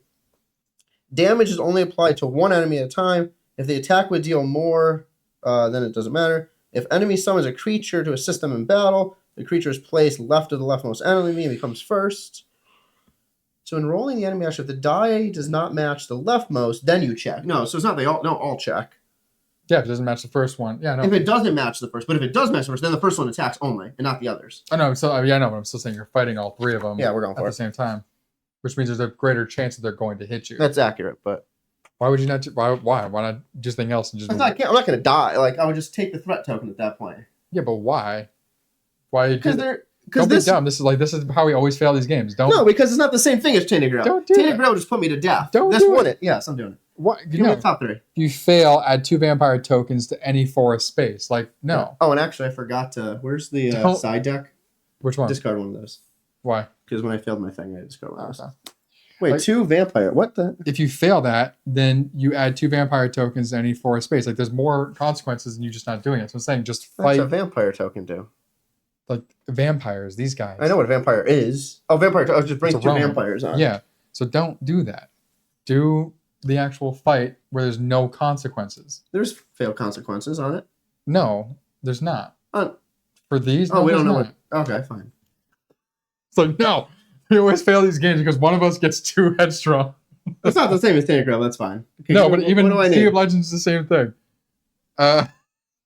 One of these. One of these. This is the first one. And then one of these guys is the second one. Oh, it's a trap. Oh, yeah, it's barely any health. 1 health hit. Nice. Flamethrower trap. It's not a trap. Is it a trap? No, because trap would have a special symbol. Yeah, that's the symbol right there. Is that the trap symbol? Mm-hmm.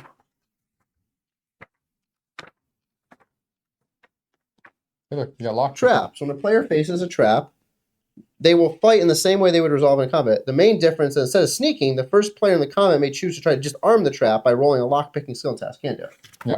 Cool. That's no difference. So no ambush. So they're going to roll. lightning bolt. So they would burn 3. and deal me 3 damage. Yep. Try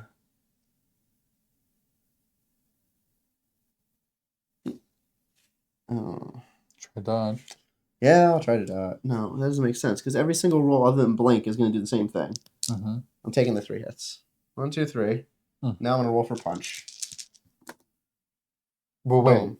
Why would you voluntarily take the damage? Your stamina refills between enemies anyway. So if you use your stamina dodged, then you wouldn't have the health hit. You'd have more health going into the second battle. Because your health doesn't recover between enemies. No, because I'd be spending it to dodge, and then he rolls again. No. Oh, defense. Yes. Yeah. Yes. I keep forgetting it's defense. Yeah. Yeah, so defensively dodge. Now offensively punch. Yeah. Boom. There you go. Dead. I keep thinking it's like your only choice. So I get 3 gold out of that. That's nice. So that one will put as a discard at the bottom of the deck.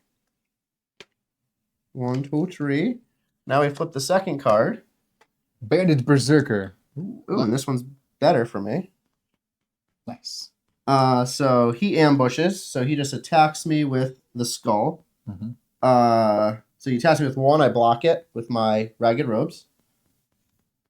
So that's his attack. So now I get to go for punch. Nothing. Roll his die. Stab for dodging. Oh no, so I had to pay. So I went up to full. I paid for punch. Yep. Now I pay for dodge. Nice. Dodge. Okay. Now I pay for punch. Nice. Boom. No, it goes down 2. No. Yeah. So this only blocks. Oh, that's true. Boom, boom. Yeah. Heavy axe does nothing. Nice. I pay for punch. Knock him out. 1. All right. Roll again. Nice. Blank. Pay for punch. My last stamina. Dead. Awesome. So I get 1 of these. You got 7 now? Nope. 6. Damn. So close. And I get 3 more gold. And this is a 5, so I have 6 gold now. Just turn your gold into experience. But eating it. Okay. Nice. So Good job. that card's now done and discarded. Oh, wrong deck. And now back to the game board. So my stamina comes back to full. Yep. There we go. All right. All right. Then so, now this is to you. Yep. New event. World Quest. Yep. 2 at ease. Put a marker in Riften. Corner bottom. Right. The Thieves Guild in Riften is hoarding items in case they are needed. Put 2 more of these out. Going on 182. Oh yeah, might as well 183 because we're almost done with those. All right, so I'm obviously going there. No, hold on, Doug. So I need to do one more thing so I can gain one more experience. I'd rather go into chapter 2. Okay. With at least having my archery. All right. Sure. So I'll just go the 1 space closer. So I'm just gonna go this wilderness space. Yeah, I'll go here to fight. Okay, I'm gonna go up here. Actually, you know what? No, I'm gonna go to. No, because I guess if I do the exploration, it's probably gonna give me another one of these. I'm about to get rid of 1. Oh wait, no, that does that. That's true. I don't want to go here then. I want to go. Yeah. Here. Well, I mean, so then what do you want to fight? I guess. We'll go here. Okay. All right. So you go first. And you're on that guy, so that's the little one, right? Yeah. So this is second. All right. This one's first. We have a bear trap. Easy peasy. So roll his die first. Would hit me for a 3. Or actually would hit me for 2. Mm-hmm. So I'm going to spend 1, roll for dodge. Success. Nice. Spend 1, roll for punch. Punch that success. Punching the bear trap. Flame. Same thing. Pay 1 for dodge. Success. Pay 1 for punch. Unsuccess. Do you want to just push to try re-rolling? I can't. One, I mean, this you pay stamina to push. All right. No, that wouldn't be smart. Okay. To add 1 die instead of just reroll the whole thing. So this one, now I will take the 2 hits. Mm-hmm. Now I'll pay 1 for punch. Boom. There it is. So I get 1 more here. All your stamina's back. My stamina refreshes. Give me something that gives me experience. There we go. Ooh, nice. Magic damage, though. And he ambushes. Yikes. So he automatically ambushes, hits me for 1 magic, which is just 1. Could have been worse. So now I attack. Then you get to choose one of those, right? At the bottom? If I succeed. Yeah. I get that and then one of these if I succeed, yeah. All right, so we're going for punch. Nice. 3. Hit him for all 3. 1, 2, 3. Nice. So we roll his. Axes. It would get dealt 2, but I can roll. Actually, I just punched. So I roll 1 for dodge. Yep. Boom. Nice. Roll 1 for punch. Kill it. 1. Almost. Roll again. Yes. Yeah. Blank. Roll 1 for punch. Boom. Nice. So now I get my 7th. At 7. Here. Then do you want a B or a soul gem? I'm taking a B. So my B here is. Oh, hold on. Shuffle. Because the top one was a sword still. Yeah. Yeah. I didn't shuffle it back in. Knew it. Well, I don't want. I was like, wait, this was here already. This is so good. I got courage. Illusion. Nice. So it's not real. So it's not real courage. It's an illusion. Yeah. But now I can stack. If I can get destruction and illusion, I can stack both and use both at the same time. And then restore. I could refill all stamina. And courage. Everyone else gets 2 stamina. So what is So illusion is not attack. It's not offensive. It's special. So I could. Oh, so this is restore. This is encourage. Got it. They couldn't put the whole word in there, so use asterisk. Cool. Nice. I kind of rather they do that. That's instead fine. of having super small text or something. Oh no, I agree. Yeah. All right. So my turn. So that ends my turn. So my stamina goes back, but my health goes not. So I'm on the pickaxes. So I'm getting one of these guys to start, and one of these guys as the follow-up. Bandit Guardian. And he's got a couple different ones. Okay. So what do we have? Boom, boom, boom, boom. So it's boom and heavy. So you're not going to really help me out here. So I'm going to leave that where it's at. Okay. So he has ambush. So he would do the 2. I block 1. So I take the 1. Okay.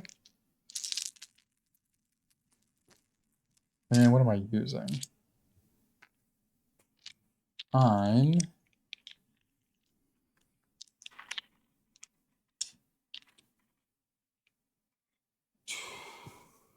going to use swing. Oh my god, of course. So I should use slash. Stupid. So 2. So 1, so it gets rid of this. That guy's gone. Boom. He's up. Misses. Okay, I'm using swing again. Oh my god. Now I'm rolling these stupid triangle things. Goodness. So that causes 2 damage. 2. Because I have the +1 on there. Then he goes. Skull. Causes me 2, so it causes me 1. Okay. Stamina. Swing again. And I get 3. Cool. Dead. I need 1 anyway. Right? No, I need 3, yeah. So he's gone. So I get boom, and why would I say 3 or 3? I guess if there's multiple people in the party. No, I think maybe there's gonna be things that could add that on. Oh yeah, multiple people in the party, you just get to choose one. That's what it was for. Yeah, that makes sense. Okay, so 3 and 1, please. Not quite.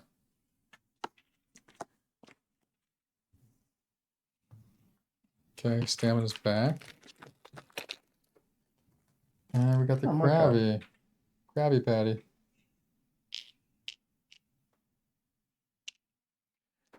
Okay, no ambush, so he's just gonna roll. Spencer, not gonna hit me. He can never hit me.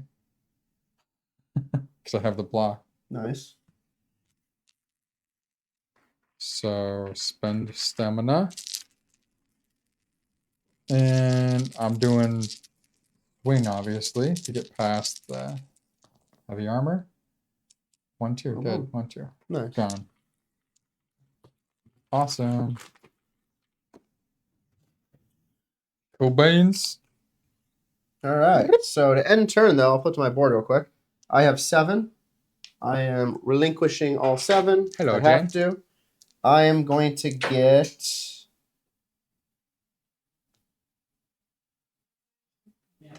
Yeah, we're just about done. You know what? I'm gonna get Sparks. If I can find it in this pile of stuff. Yeah, somewhere. It does exist. They do exist.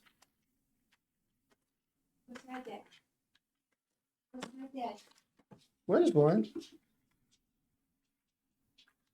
Yeah, I am, because it's called Destruction. Not Sparks. Sparks is just the name of the specific thing. It's called Destruction. All right, so my fists come down here. I don't think so. Oh, no, the fists go in the box. Yeah. My fists go in my backpack. Yeah, I'm pretty sure No, those aren't yeah. actual. Oh, yeah. So now my left hand is Sparks. My right hand can become Illusion once I unlock Illusion. But right now it does nothing. So now back to the game board. This goes to you.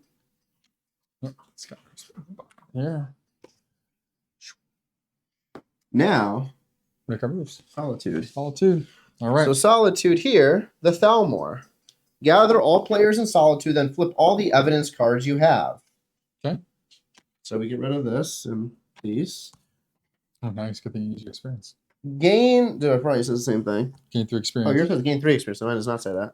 The evidence I collected underlies that the people paying Movia Karnai are in fact high elves. Gain 3 experience. Puts me at 5. Nice. So mine says very differently. Gain 2 experience. Boom, boom. If there are at least 2 tokens next to Solitude, Nice. read number 210. Nice. Otherwise, 211. Oh, because you got the second one. No, the first one was free. No, you got the second card, so you got fewer tokens, and it tells you what to do to continue. All right. At least 2. It is at least 2. And then this is card 183. So this will just go back into the pile. Do we flip an event to start the day? We did not. Let's do that first. Everybody dies. Our time has come. What does it say? Move a vampire token. Oh, move 1 vampire token towards the nearest stronghold. Nope. There are none. If there are no vampires on the board, place 1 on a wilderness space. So grab a vampire, place it on a wilderness space. Let's place it near the rift down here in the corner that no one cares about. Far away from us. And then 2 of these. Okay. Well, I would have just put it on this one. Oh, to start, that's right. We both would have. So. Boom, boom, gone. Okay, so this is just discarded now. Now we can read this. Number 210. You listen to the High Knight. The Thalmor shouldn't be operating in my kingdom.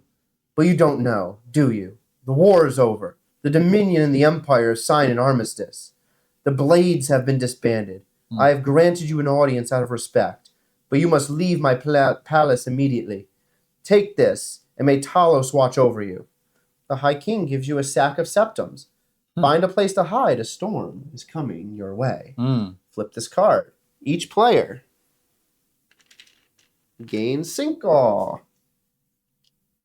Now I have 10. Chapter 1 is complete. Place all cards and surplus tokens in a different game save box for each player. Nice, yep. So So 2 10's going to go. These, I have 10 now. Okay. So 2 10's going to go back in the pile here.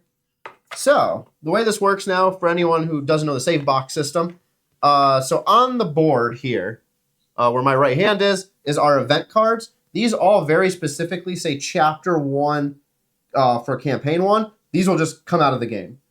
We'll have a new set of event cards for Campaign 1, Chapter 2, which means all of the world quests disappear. So those world quests had to be completed during this chapter. So all of these will come off the board. Your personal quests will stay where they are. So we would just keep a token and put it back on this space when we start. Are the threat tokens gone, you sure? No, they're not. So how do you keep track of the threat ones that are up there? We take a picture. Yeah, but they wouldn't make you like take a picture of the board. Like, what does the save for saving? Oh, I'll look in a second. Yeah. So these will come off though. Mm-hmm. So events are going to come off. Not put away. That one will get put away. So all the events will come off. There'll be new events. The tutorial cards already put away. We will take pictures of our own player boards because we'll write it down somewhere. Like how much gold we have, how much experience, etc. And then all of our items, we each have our own little player box where all of that will go into. Don't forget to upgrade one of your 3 Oh, skills. that's true. And this was up back to hell. I am going to go up here. Nice. Without my nails. There we go. Because my sparks require that. Yep. So let's fully read save out loud for everybody. Yeah.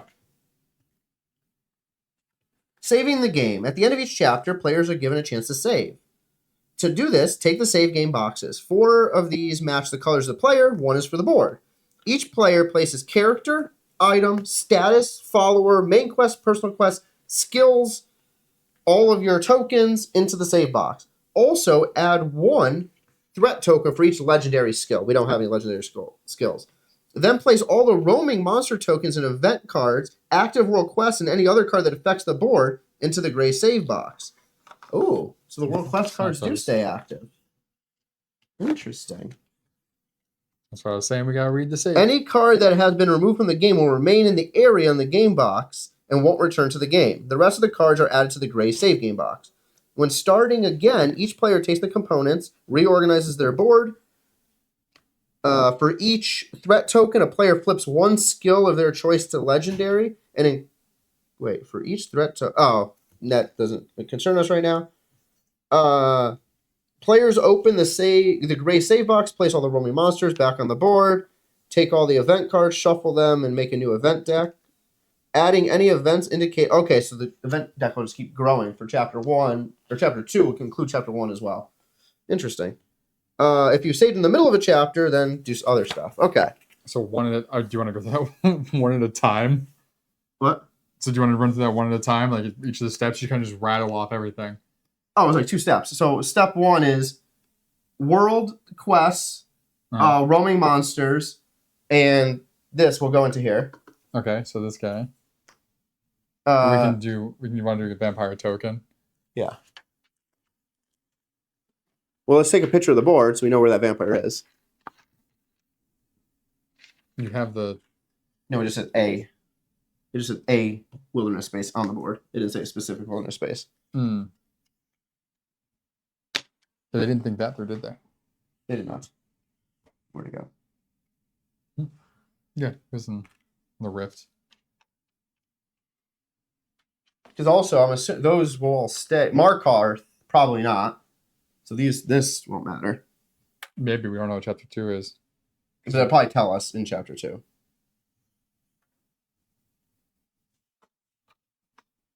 Okay. So, that will go in the box. Any active world quest cards, you already put those aside? They're right here. Those are active ones. So where's the rest of the cards that were here? I just gave them to you. Wait, that's not all of them. Yeah, you gave me those. And then these. That's all you gave me. That was the stack of cards that was right here. You must have put them over there. I do not. Must have. Give them to me. Nope. Those are the blades. No, unless this event is blank. Those are the Okay. blades. Interesting. Because so we did this. Oh, we didn't do this one. We didn't do this one. So these are the ones we had. Boom, boom. Oh, I guess, yeah, this would be... There was only 2 here. There must have only been 2 left. Those are the vents that are left over. Yes. So these...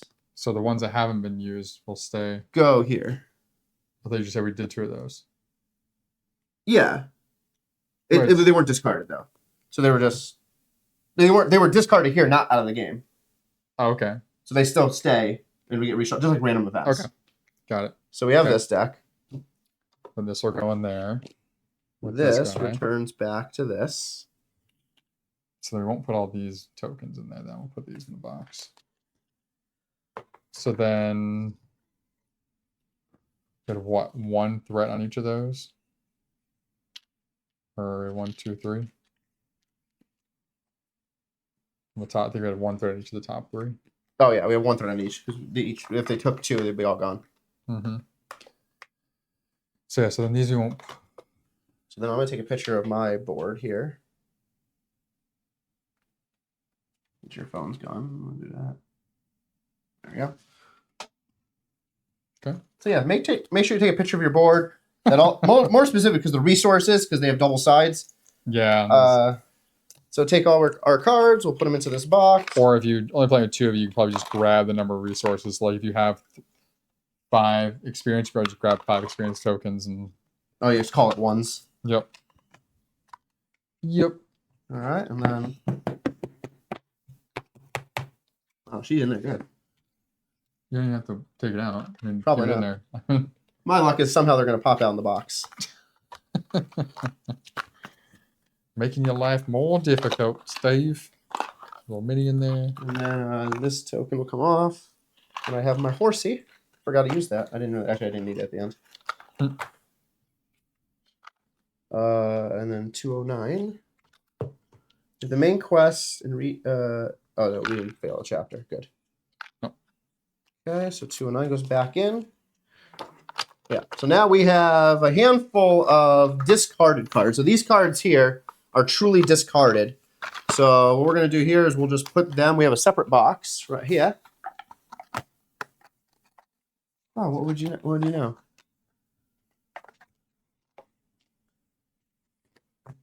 the card we said they should have made. But why is there only 1 of each? Why is there only 2 of each? That's more annoying that there's only 2 of each. They did put the card we wanted, so we're going to keep this now. For combat and for turn sequence. Yep.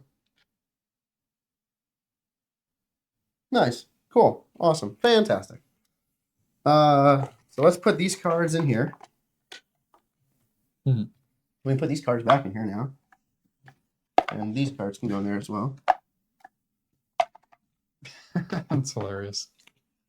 The events, I'm going to stick... Oh, no, this I don't care about either. These... I just kind of throw these away. I'm going to throw them away in case you ever replay. No, that's the tutorial cards. No, keep them again. Because if you ever want to also, if you ever decide to try and sell this, you want to make sure you have everything. So these we need to keep separate because like the blades, I'm assuming that's not the blades stay separate for fully done. Yeah, so like so we want to make sure we keep that one. We'll do this. No. Oh yeah. Just discarded. I was just gonna put in the discards card, but okay. Well, this probably isn't removed from game. Who knows what's gonna happen with it? So we'll just keep those. Right. All right, actually, I put them in here. Let me put them in here. All right. So then this. I'm going to take this card. Those all go into that box as well. You want to put these in? These do not. These I'll take.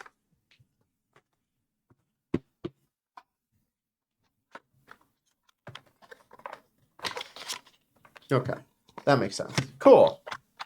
Sorry for the confusion. And then we have a little peoples that go in our box as well. These you can just put in that thing over there. So we're going to quickly run out of room in here. Unless we add cards to it. Yeah. So then we have all our dice. Go back into our dice tray over here. Everything is neatly organized. All this should go back together. These I had stacked. Nice. So these will go like that. Then these go face forward. These go upside down. This stack goes here. And this card goes on top. No. Sure, actually. Because where did I put those cards? Oh, in the box. Sure, that's why. The box is super filled. Okay. That's fine. Hilarious. These guys. Oh, yeah. All right. I think we got everything packaged up. Yeah, that's fun. Definitely a little confusing at first, like the combat system and trying to figure out what they're trying to get you to do. Having those reference cards early on probably would have helped a little bit. Yeah. But even still, even on the reference cards, it doesn't reference. Life's hard. What on the reference cards doesn't reference rest. Yeah. Like I didn't see it anywhere in the rule book. And it did not show it. I looked too. Like it doesn't say, as far as we could see. Correct us if we're wrong. If you see this, the rest action. So we just assume that it's something you can do during battle, which makes sense. Essentially, skipping because everything else on that card you can do during battle. Right. So it's like it's skipping your turn to give yourself stamina and magicka back. So, and then no slash. So I assume it's 2 of both. Yeah. Yeah, but fun. You know, once you get past like that little hurdle, easy enough. Like, okay, I'm gonna move here and do this, and move there and do this, and yada yada. Yeah, excited to see how it continues. Yeah, next Thursday we hop into campaign 1, chapter 2. Yep. And it looks like from the cards that actually it shows it in this book here. So for the scenario guide, campaign 1 has 3 chapters. Campaign 2 has 3 chapters. So now that we're kind of comfortable, we know what we're doing. If we hop on at 7 o'clock next Thursday, we might be able to do chapters 2 and 3.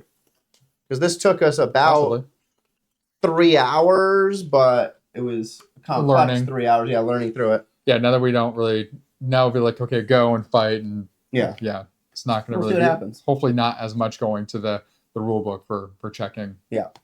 But cool. Well, thank you all for joining us. Hopefully you had fun. For those of you, Kim, everyone who is looking forward to playing this or tried to play this and was confused by it, hopefully watching us play helped out.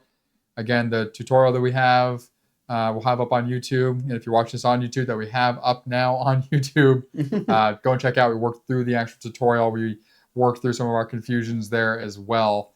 Yeah, it's funny to see the cross between like other games that we've played that are definitely either those ones are influenced by this or this one was definitely influenced by it because the mechanics are almost verbatim the same. Yep. Cool. All right. Well, this was Bald and Board Games playing Skyrim, the adventure game. I'm Bald. I'm Bored. We'll see you at the table.